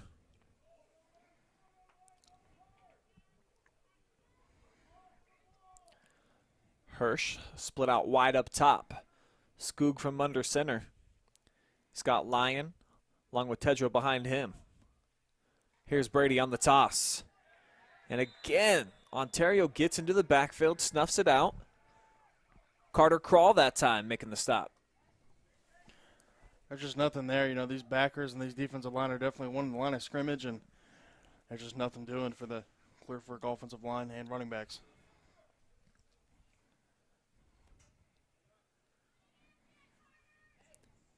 And we really haven't seen a ton of variety in the running game for Clear Fork here. So Ontario, I mean, they're starting to key on it, of course.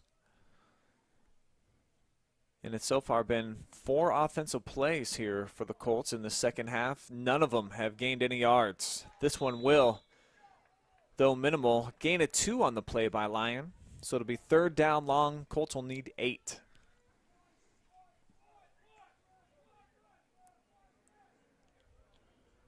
Curious to see if the Colts spread them out wide, maybe go pass situation here on 3rd and long, because this run game is not working on this Warriors D-line. 6.5 minutes to go here in the 3rd quarter.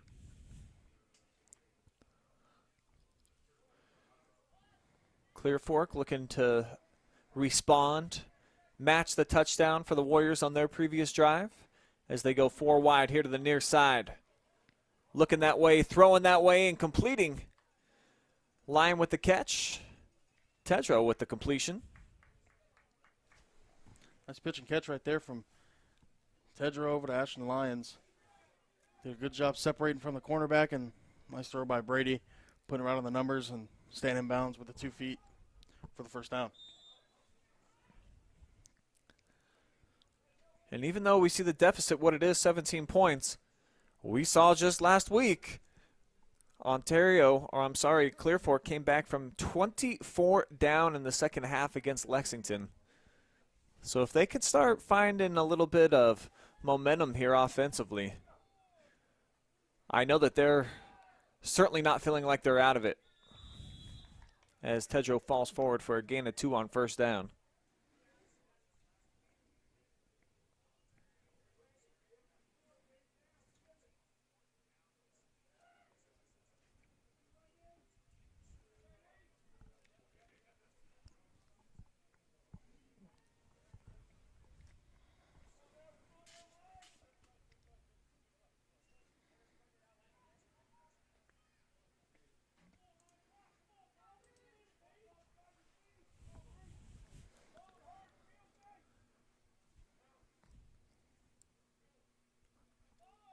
Lyons in motion. Tedrow fakes to him.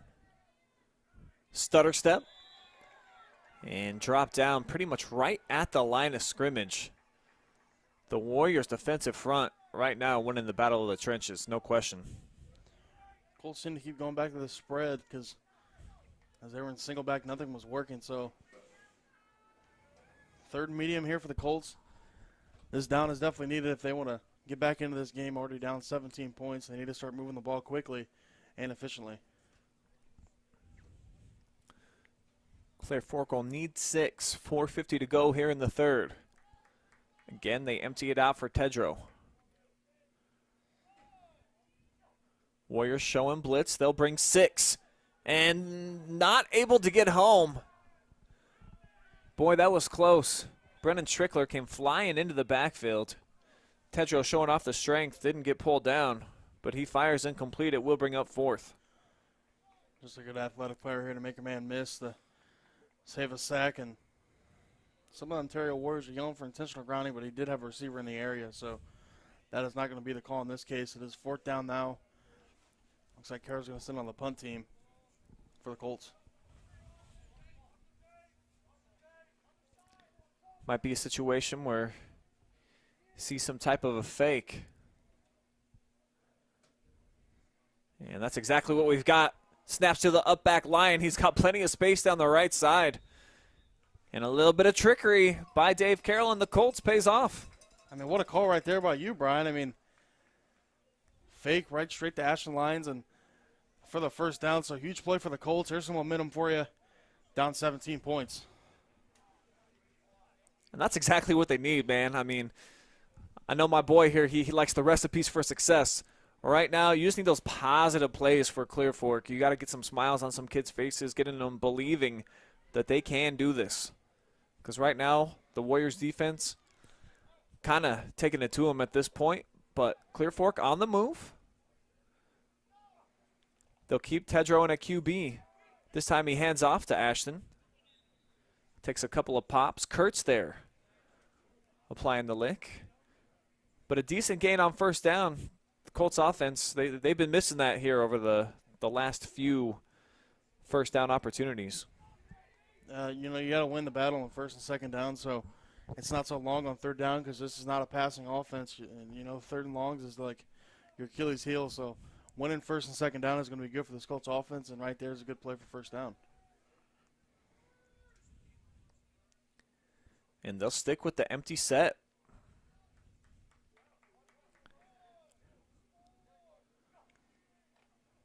And again, same play call. Not as good results this time, as they just gained 1 on second down. So 3rd down and 5 on the way for this Colts offense. See if they can get the ball in Brady Tedrow's hand. Maybe put him on the outside and just throw it up to him, see if he can go up and get it. Brady's going to stay in at quarterback as Logan Anderson checks into the huddle. He'll split out wide here to the near side. But if Brady elects to throw it, I mean, there are no deep safeties. He's got one-on-one at every position. The play action works, and he throws, and Lyon's wide open. Ashton Lyon looking to get a block as he's forced out inside the 5-yard line. So the Clear Fork offense stays on the move.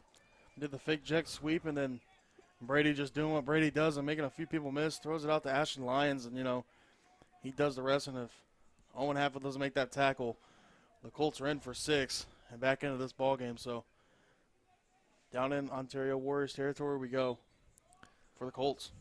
Magnus Hart's had a great shot at Brady there to end this drive. But like you said, Tedrow just doing Brady Tedrow style things. Makes a miss. Now he's got him set up 1st and goal from the 3.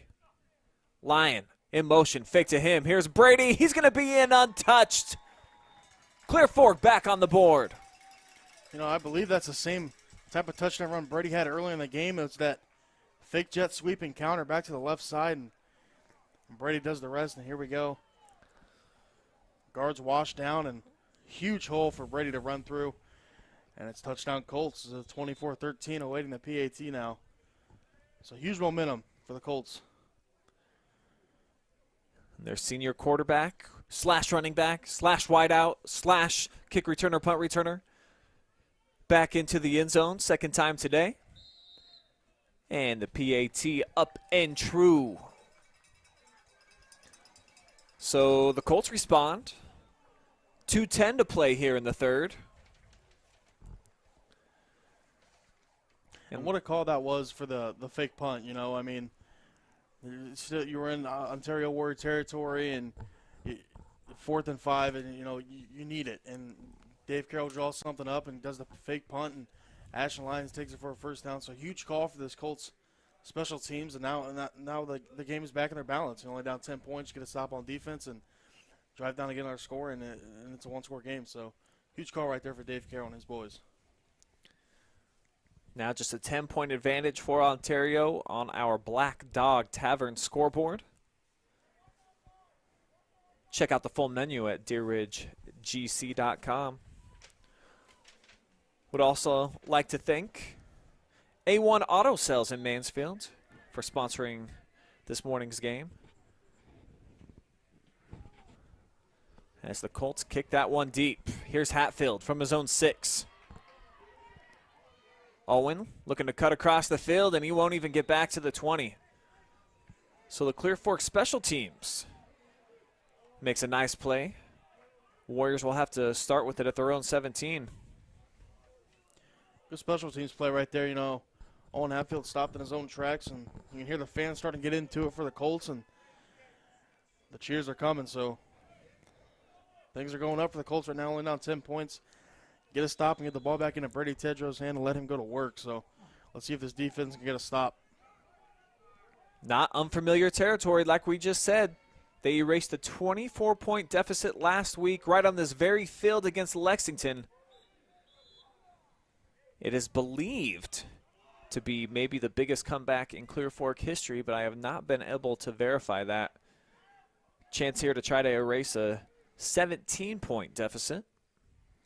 So far, they've done their job, has the offense, getting 7 more points on the board. But can they slow down this Ontario O that's starting to find their stride a little bit as they sling it out. Shaver out across the 25, but it is quickly third down and a big moment here for the Clear Fork defense. Yeah, you know, with Ontario running this tempo, it helps them, but in a way, it hurts them right now. Colts are about to get the ball back if they get this third down stop, and then they can get back right back on the scoreboard. So this third down is pivotal for both sides of the ball. Let's see what they can do here.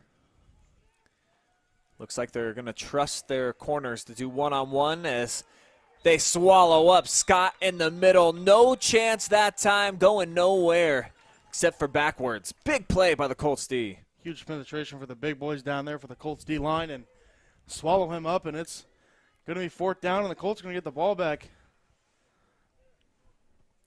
Huge stop right there for the Colts D.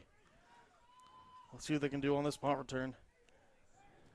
So the cardiac Colts still with a pulse.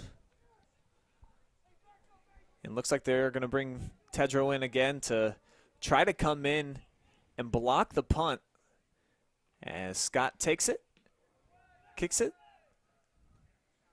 and it's going to drop out of play. See where they mark this one. Going to be solid field position for Clear Fork from their own 45.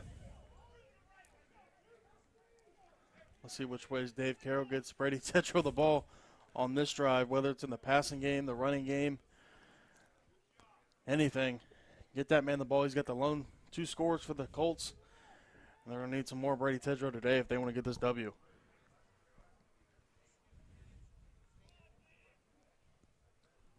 Looks like he's going to start this drive at quarterback.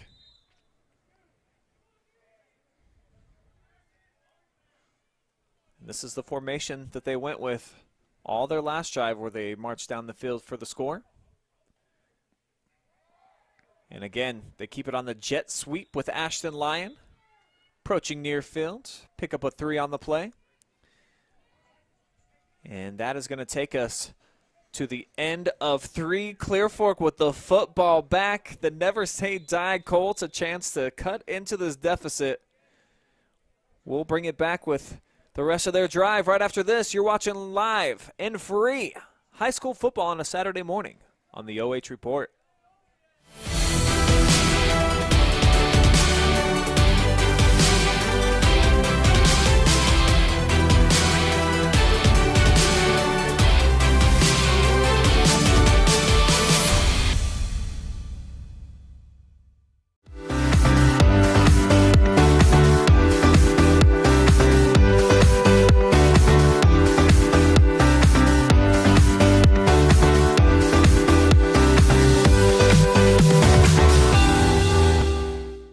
Customers do come in and they do feel like they're a part of our family, and they feel like they know us and we know them and we care. Park National, our family of banks, all together now.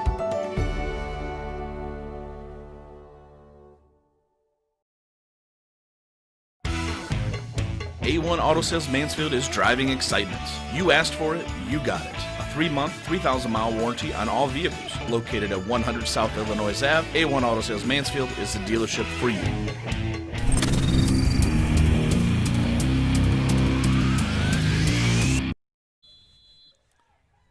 Fourth quarter set to begin here from the Colt Corral. Clear Fork with the football. 2nd and 7 from their own 48. And it'll be Brady Tedrow keeping it himself just across midfield.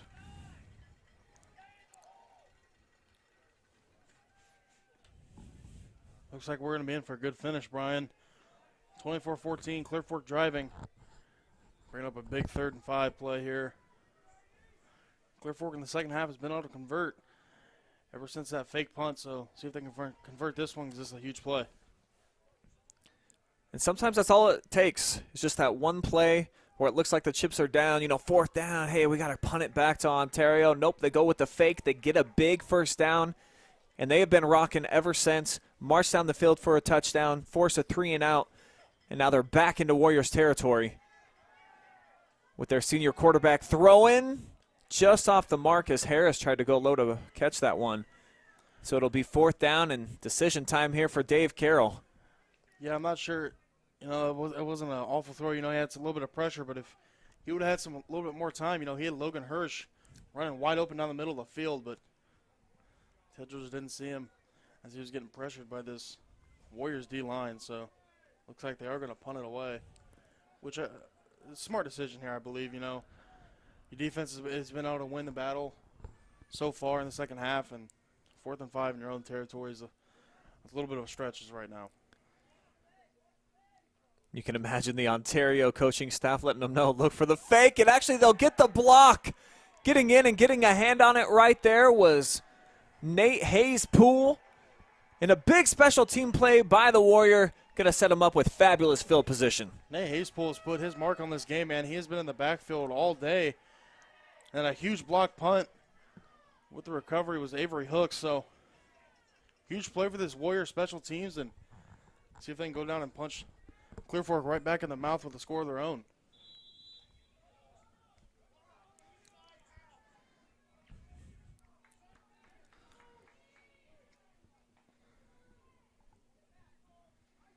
Following the big special teams play, 1st down. Jalen Scott looked like definitely they were going to try to do a flea flicker.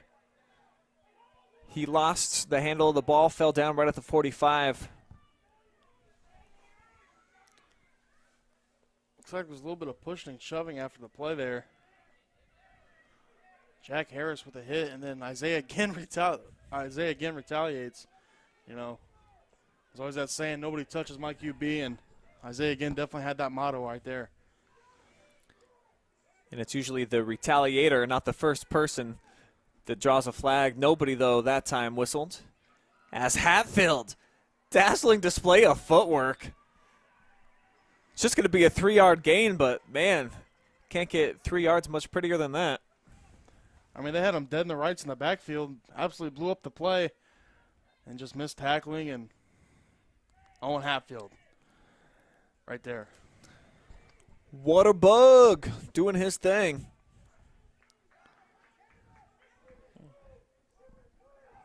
He definitely jitters and jives just about as good as anybody.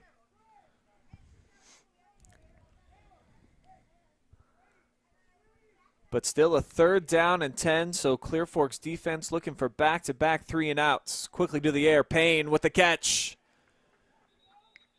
And converging to make the stop just about everybody on the Colts side. This Colts defense right now is smothering this Warriors offense. You know, they can't pass. I mean, nor run on that Owen Hatfield jet sweep didn't work either. So Clear Fork going to get the ball back and got to start scoring. And it looks like it's going to be 4th down territory once the Colts get the ball, you know. Down 10 with only 9 minutes remaining. So let's see what they can do on this punt return. Scott mishandled the punt, but gets off a nice one. Bounces right at the 1 and into the end zone for a touchback. So the Clear Fork defense does its job. And now it's time for the O.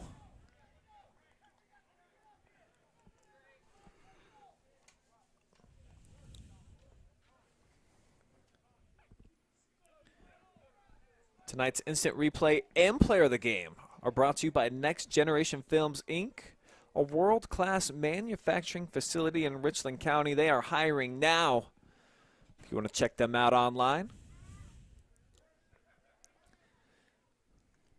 We'll have maybe a tough decision of who's going to get our player of the game. Unless Clear Fork comes back and wins, I'm pretty sure it's going to be old number 8 wearing the black.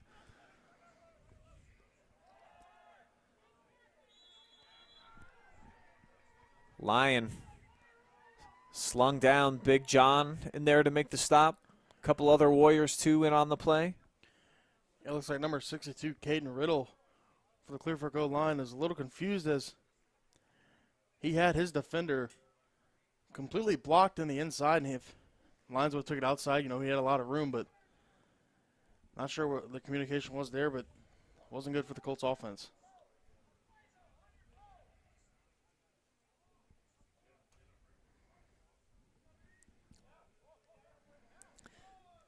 Second and 10 after no gain on the play. And it's Tedrow all the way, bursting forward. It'll be 3rd down. But I believe it is milestone time for Brady Tedrow. Over 1,000 rush yards on the season, so congratulations to him. I know he's dealt with a couple of different injuries. He's been moved around. He was throwing it a lot earlier in the year at the quarterback position, and, well, now back to basically those same duties here. But Brady Tedrow, an outstanding senior season for him. A big reason why Clear Fork is on the nice roll right now. 3 wins in their last 4. Hats off to him. That's a heck of an accomplishment, and hopefully he can add some more yardage to his total in this game as Clear Fork seems to be driving here. Tedrow falls forward for a 1st down.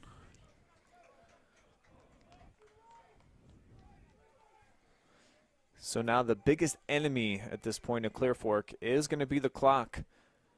Rolling down near 7 minutes, 20 seconds to play.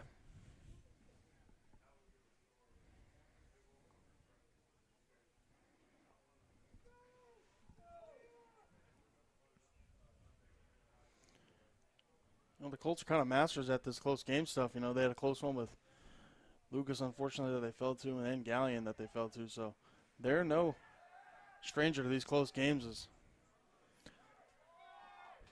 Tedrow with the athleticism, able to escape, and on the money there. Nice catch by Jack Harris.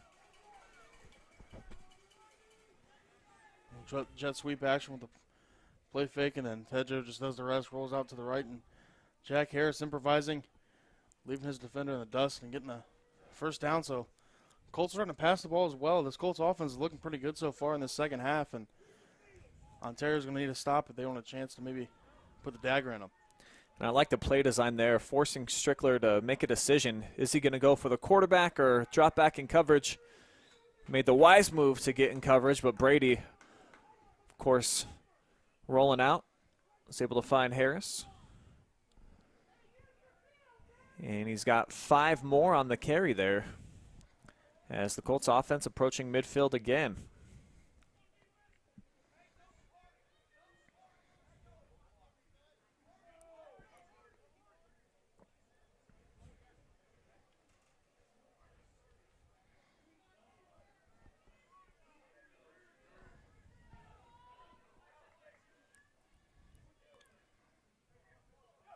Ashton in motion. Doesn't get it, and, man, not going anywhere was Brady Tedrow. That's Hart's, the big play in the backfield. As soon as Colts get the things going, the D-line puts a stop to it, and Magnus Hart in the backfield will blow that one up for a huge loss. He's had an exceptional game today. By my count, that's about 3 tackles for loss for him.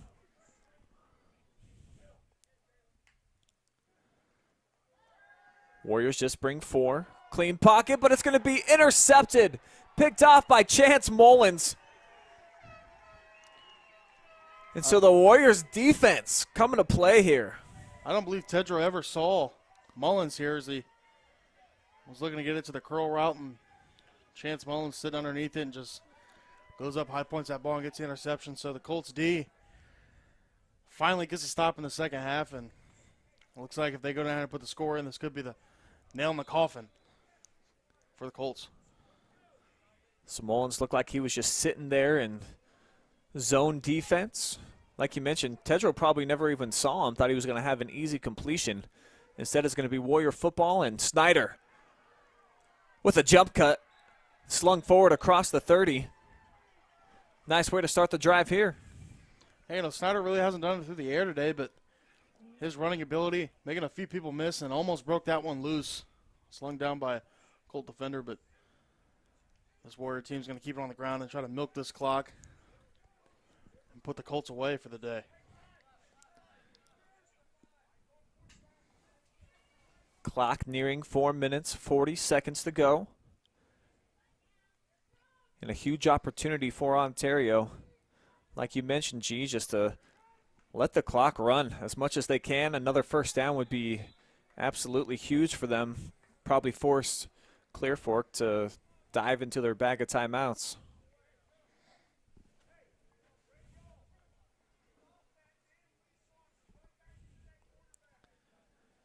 See, Linda Johnson's impressed by her Warriors on Facebook.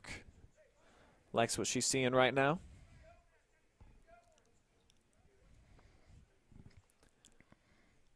This Warriors team, kind of came out of nowhere. I didn't know what to expect coming into this year. Last year, a little bit of a devastating season, but, they came in with high hopes, and they played well throughout the season so far. Snyder again with the keeper. This time Clear Fork ready for it. And I think he's going to be stopped for maybe a short loss on the play. And the Colts going to burn their first time out.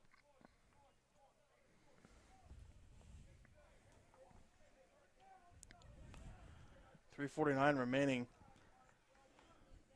Brian, do you see Ontario open up the playbook here, maybe going past, trying to get that first down? You just stick with the run, give the ball back to the Colts, and see what your defense can do. Only holding them 14 points so far. So, I'm imagining Chris Miller's got a lot of trust in that defense right now. Yeah, tough call. So far, I think only 4 completions on the morning/afternoon now for Ethan Snyder.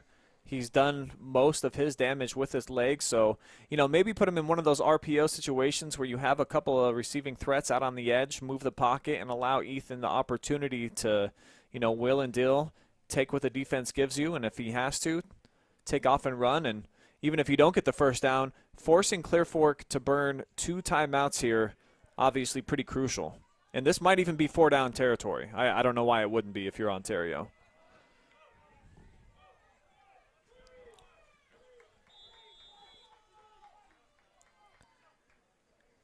And it looks like they're going to do pretty much just that. Move in the pocket. Snyder on the run. Throws incomplete. And, obviously that's worst case scenario if you're a Warriors fan, as Kurtz couldn't haul it in. Because it stops the clock. Clear Fork gets to hang on to their timeout. Yeah, Kurtz was open a little bit earlier than that, and I'm not sure why Snyder didn't throw it, but threw it a little late and let Ashton Lyons be able to catch back up and swat that ball down. Brings up 4th down. They're going to spread him out wide and go for it here. Clear Fork showing blitz.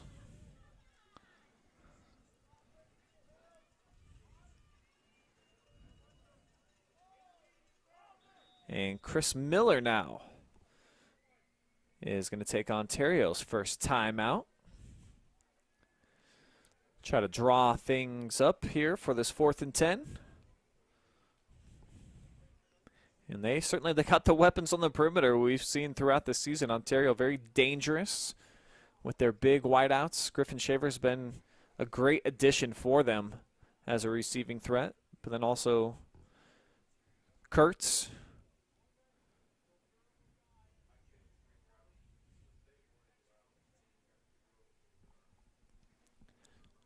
We'll see. Yeah, I think this is definitely 4th down territory. It's too far for a field goal, maybe too close for a punt. So go for it here. Maybe give one of your guys a chance. Maybe Nolan Payne, maybe Griffin Shaver. So maybe a little double move on the outside that worked down here. Maybe it can work on this other side for Griffin Shaver and this Ontario offense.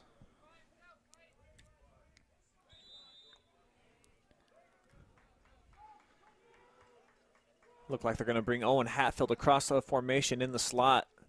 Keep an eye on him. And he's actually open in the middle of the field. He elects to throw deep. Shaver! Incomplete. Boy, that was really close. It'll be a turnover on downs. Man, that was another one up to Griffin Shaver, as I was saying, and not sure if he got the toes in. Might have overthrew him. Now it looks like he was on the chalk, so that one's not going to go. It's just going to be Colts ball with 3:30 remaining. See if they can get something going here quick.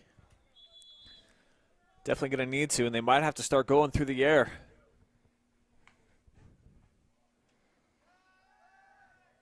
Tedrow to his left, sets, fires into the Ontario sideline, incomplete.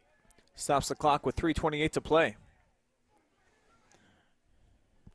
These 2-minute drills are not fit for this Clear Fork offense. They like to run the ball, and not sure if Brady Tedrow's got the kind of arm to sling it like this, but see what they can do. They know how to run the trick plays and As long as it stays in Brady Tedrow's hands, Dave Carroll believes his team's got a shot.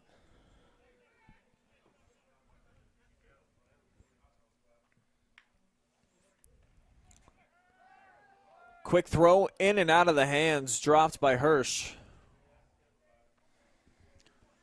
Ball was thrown a little bit behind Hirsch. An old saying is if a ball hits your hands, you got to catch it, and I believe that's what Dave Carroll's preaching right now. You know, ball was there, you got to catch that one because you need everything you can get at this point.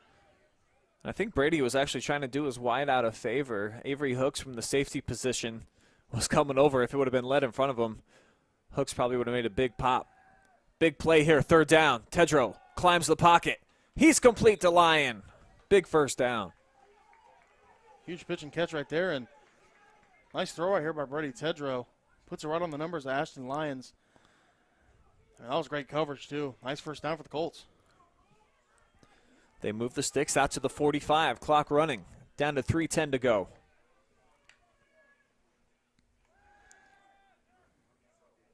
Brady staying patient. Now just scampers out near side at the 49. Gain of 4.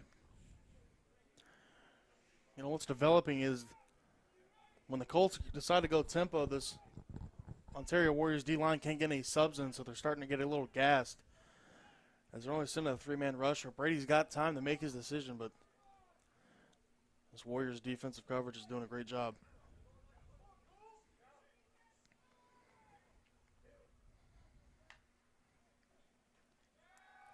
Warriors just bring 4. Pressure coming, though, to Tedrow. And just had to get rid of that one, so it'll bring up 3rd down 6. Need the 45 for another fresh set of downs.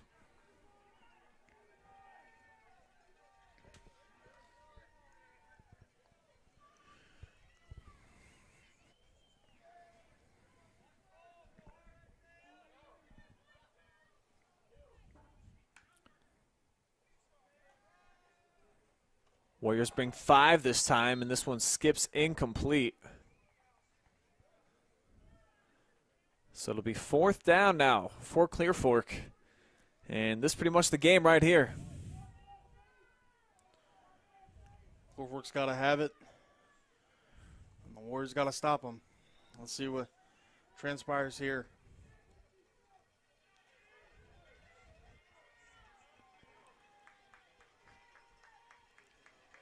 Looks like the Warriors content just to sit back in coverage. As it's nearly intercepted, incomplete, so a turnover on downs. The Warriors defense does its job. Jalen Scott with a heck of a play on the outside right here. Tedrow rolls to his left. He's got time to throw it. And Scott read that all the way and almost house called that baby. Nice play right there by Jalen Scott on the outside. So the Warriors offense back onto the field. They've got a 10-point lead and a chance to close things out. 2:42 to play here at the Colt Corral. Warriors looking to guarantee their first winning season in 6 years. Kind of hard to believe as well as Ontario played back in the early 2010s. But a bit of disaster here to kick things off, and a quick timeout called by Dave Carroll as Snyder had to backtrack about a dozen yards.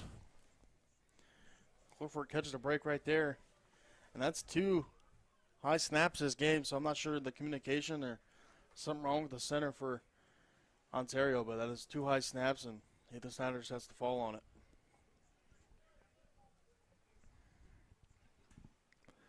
So helpful for Clear Fork, but still, I mean, you hate to use the miracle word, but I mean, Clear Fork, man, they really got a lot of work to do here with 2:37 to go.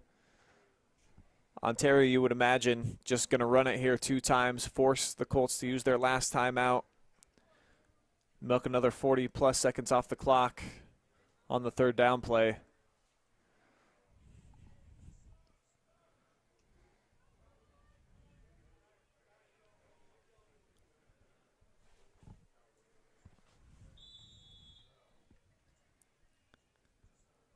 So Snyder now from his own 40 hands. Scott gets 2 back. And Clear Fork burns their final timeout.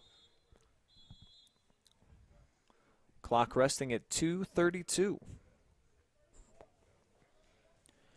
Give me a chance to thank our sponsors, A1 Auto Sales in Mansfield. They're offering a 3-month, 3,000-mile warranty on all used vehicles, not just some, but all. They're a local, veteran-owned dealership located at 100 South Illinois Avenue. Stop by or check out their inventory online right now at a1autoohio.com. We'll also have our Next Generation Films Player of the Game on the way. We'll snag an interview following the completion of this morning's contest. I'm still not in the habit of saying that properly yet. 10:30 a.m. kickoff time today. Snyder rolling right. Just trying to stay in bounds. He'll do just that. Lost a few yards on the play, though. So it'll be 4th down long, and the Colts offense will at least get the ball back with an opportunity, so not over just yet.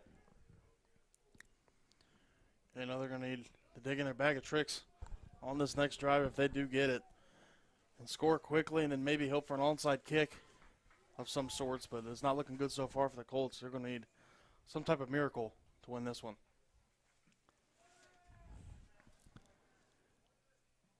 This punt's going to race out of bounds, probably about the own 30-yard line of the Colts.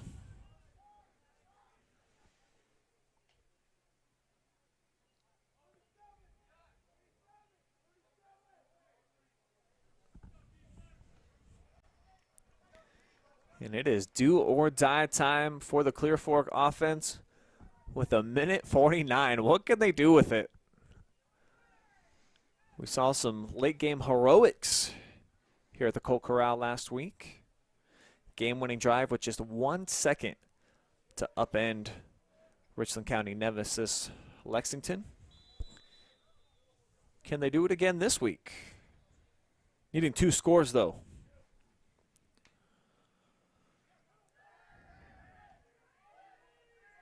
Tedrow finds Lyon. He's got a block, puts his shoulder down, and forced out about the 43. Officials say, actually, that forward progress. So he was still inbounds, and the clock continues to wind. Under 90 seconds now. Tough break. Colts got to get something quick if they want any shot at winning this one. Maybe throw a Hail Mary here. Get something in the air deep. Looks like the exact same play call. And this time it's going to be complete to Larry Fermi. And, man, all the yards that they just gained on first down, they gave right back and then a little bit more. So 3rd down 11 coming up as we're under 60 seconds to go.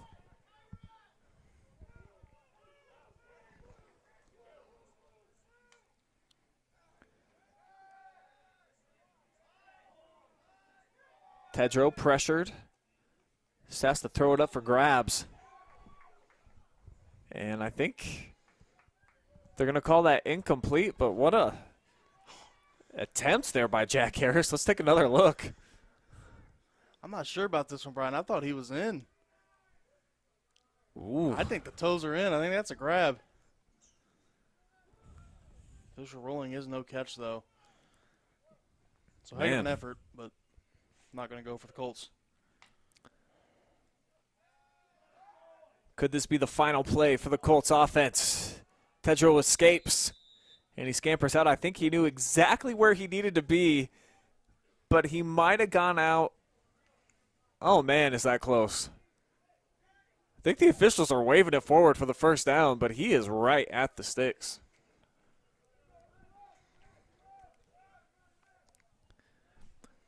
So Brady Tedrow does come up with a Clear Fork 1st down.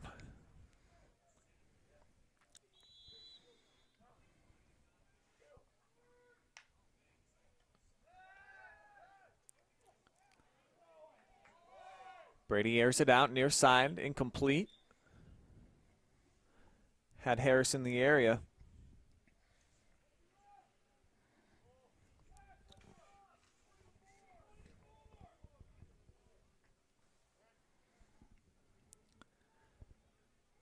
So another reminder, we'll have another live stream coming up here from the Colt Corral at 3 o'clock. Lady Lex versus Clear Fork for the Division II Sectional Girls Soccer Championship.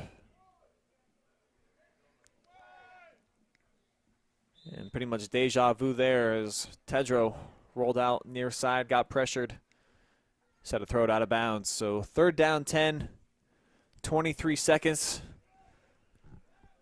And the Colts' chances starting to slip away here. Sure, if you're a Colts fan, you're just thinking maybe put one up in the air and hopefully a miracle happens. One of your Colts players comes down with it and walks in for a touchdown. But it's not looking good right now for the Clear Fork Colts. Warriors just rushed 3.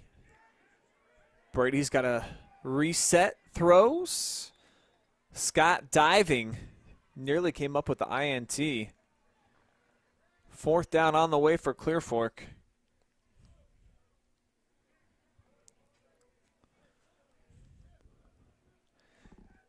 And I know who I like for my Next Generation Films Player of the Game. Why don't you weigh in as well in the comments section on Facebook and YouTube? Let me know, who do you feel was the most outstanding performer in today's contest? We might take that into consideration.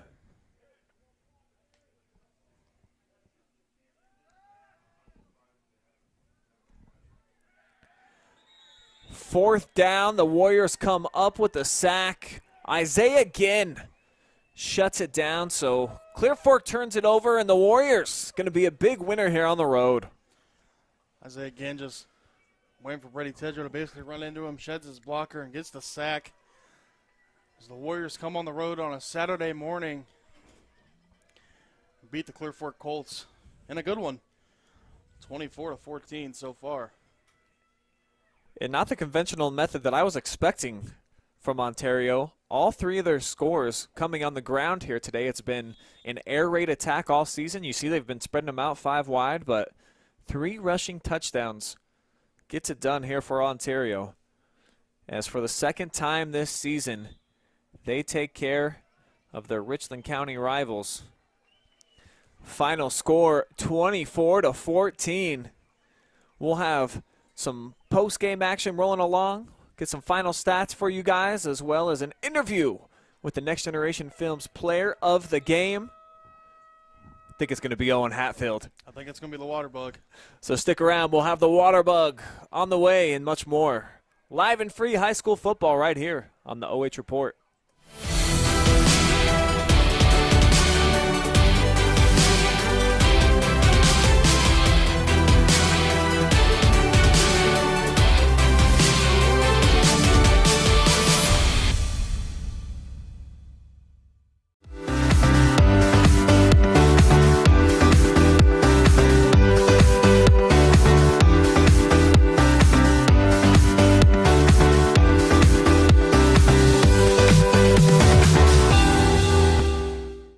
Customers do come in and they do feel like they're a part of our family, and they feel like they know us and we know them and we care. Park National, our family of banks, all together now.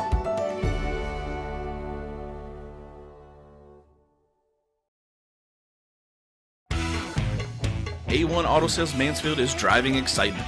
You asked for it, you got it. A 3-month, 3,000-mile warranty on all vehicles. Located at 100 South Illinois Ave, A1 Auto Sales Mansfield is the dealership for you.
Final score here from the Clear Fork Corral. It is Ontario coming on the road and winning 24-14 as they take down their Richland County rivals for a second time during this regular season. Go ahead and take a look at the final stats here from tonight's game. This morning's game, I should say.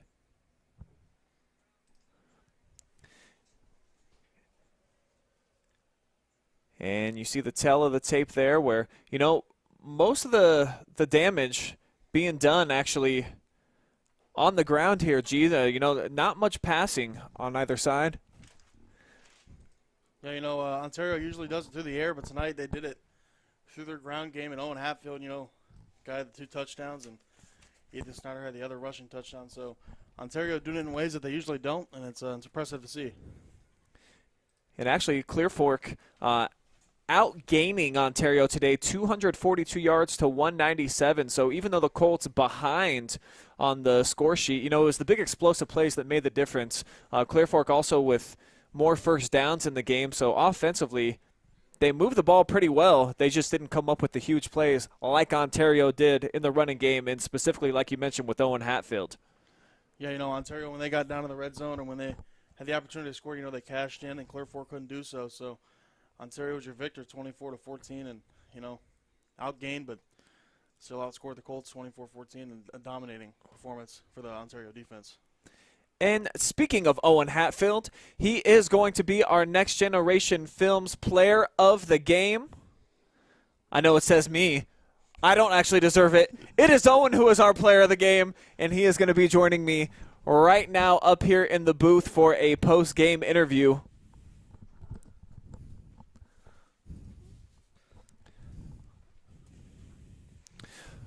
So, Owen, you cap off a big win over Clear Fork here today. Just tell me about your 2 big runs, man, and you know what ultimately led to you getting loose down the sideline. Well, the blocking first on the outside, that's been like an emphasis of us for our wide receivers because we know we want to be good in the pass game, which we couldn't get going today. So we know that we got to get our outside running going with blocking. So I saw a seam, and then I know when I see a seam, I don't think anybody's going to catch me. So I just turn the burners on. Get going. And beating a Richland County rival 2 times in the same season, I mean, this is really rare that you would even get the opportunity to do that. Yeah. Just describe that sensation, getting to play Clear Fork twice. And I know over the history of Ontario, you haven't beat them very many times, getting 2 of the victories. Yeah, well, first, it's just, you know, it's crazy. It's 2020. Nobody really knows what's going to happen. So, I mean, they wanted us bad, and so we were like, yeah, let's go. And then so we just – kind of, I don't know. It's like they say you can't beat a team twice. It's like it's hard to, and we knew that, and we didn't play our best game, but we still find a way to get it done. And you guys, with your 6th win, you lock up the first winning season for the program since 2014. I know you guys have been building something here under Chris Miller. Just the satisfaction of getting that done, and you know what do you think has led to this point with your senior class? I think that we just been waiting for our chance to really give this program a name for itself, and we've been working our butts off since freshman year when we were just little guys, and then finally when we get to under the lights, not today, but normally, then we just know we got to shine, and then, well, like, honor's one of our pillars, so we just got to, like, do our thing and pass it down for the next guys. Yeah, you mentioned Strange not playing under the lights. What was it like 10:30 a.m. kickoff today? It was freezing, it's dewy, but it's just got to warm up better so nobody gets injured when it's cold. So I guess it's just different. I don't know. Weird. Do you guys know what's on the menu for you next week, week 10? What are you going to do? Well, we got Lex at home is scheduled, but obviously, I mean, you never know. It can happen. We're got a couple corona cases and stuff, and you just hope to God that you get one less game. So that's what our seniors are hoping for. Well, if you do get one more game, I imagine that you're pretty excited the fact that it gets to be them, right? Yeah, very excited, yeah. We wanted them week 1 with a normal schedule, and then turns out we get to play them at all, which is awesome. All right, well, congratulations on a big 24-14 win over Clear Fork. Second time you take down the Colts this season, and you a big part of it, 2 long touchdown runs. Owen Hatfield, our Next Generation Films Player of the Game. Thanks for joining us, Owen. Thank you.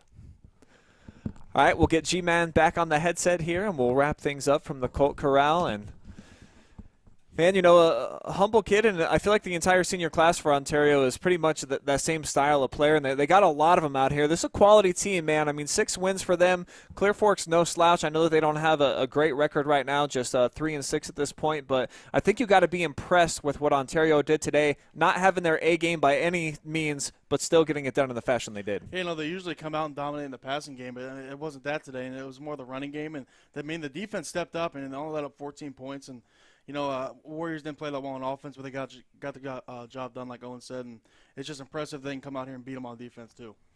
And under these new interesting circumstances, the biggest rivalry game, in my opinion, in the area is Ontario versus Lexington. So pretty cool the fact that they might get that in next week. Yeah, that'd be a cool game, sent off on your senior season, and that's a huge heated rivalry. And I'm just glad for those kids, they get to play, and even that they get to have a season this year. And on the flip side for the Colts, I mean, they battled here today, but you can tell, just outgunned, which they've been a lot this season. But boy, do they have a special guy in number 8, Brady Tedrow. He really can line up anywhere on the field, and he just makes plays, man. That's what he does. Yeah, he's the definition of a skill position. He does it all: running back, quarterback, defensively, and just a huge accomplishment for him to get over that 1,000-yard mark. And just hats off to him, and hats off to Clear Fork. Not the season they wanted, but they're getting better, and it's good to see. At least you got a season. All right, so the final score here, 24-14, Ontario knocking off the Clear Fork Colts, but still a lot of games on the way today, G. Go ahead and tell the people at home. What can they expect? We got a soccer game coming up at 3 o'clock here at the Colt Corral, and then we got a volleyball game over at Northmore at 2:30 tips. So make sure to keep it live and free here at the OH Report. We also have a Lucas live stream tonight at Bob Wine Field, so keep it here live and free on the OH Report. We'll see you next time. Peace. All right, thank you guys for watching. We'll close things out here from Clear Fork. Appreciate y'all. Keep it locked in. Live streams coming all day long.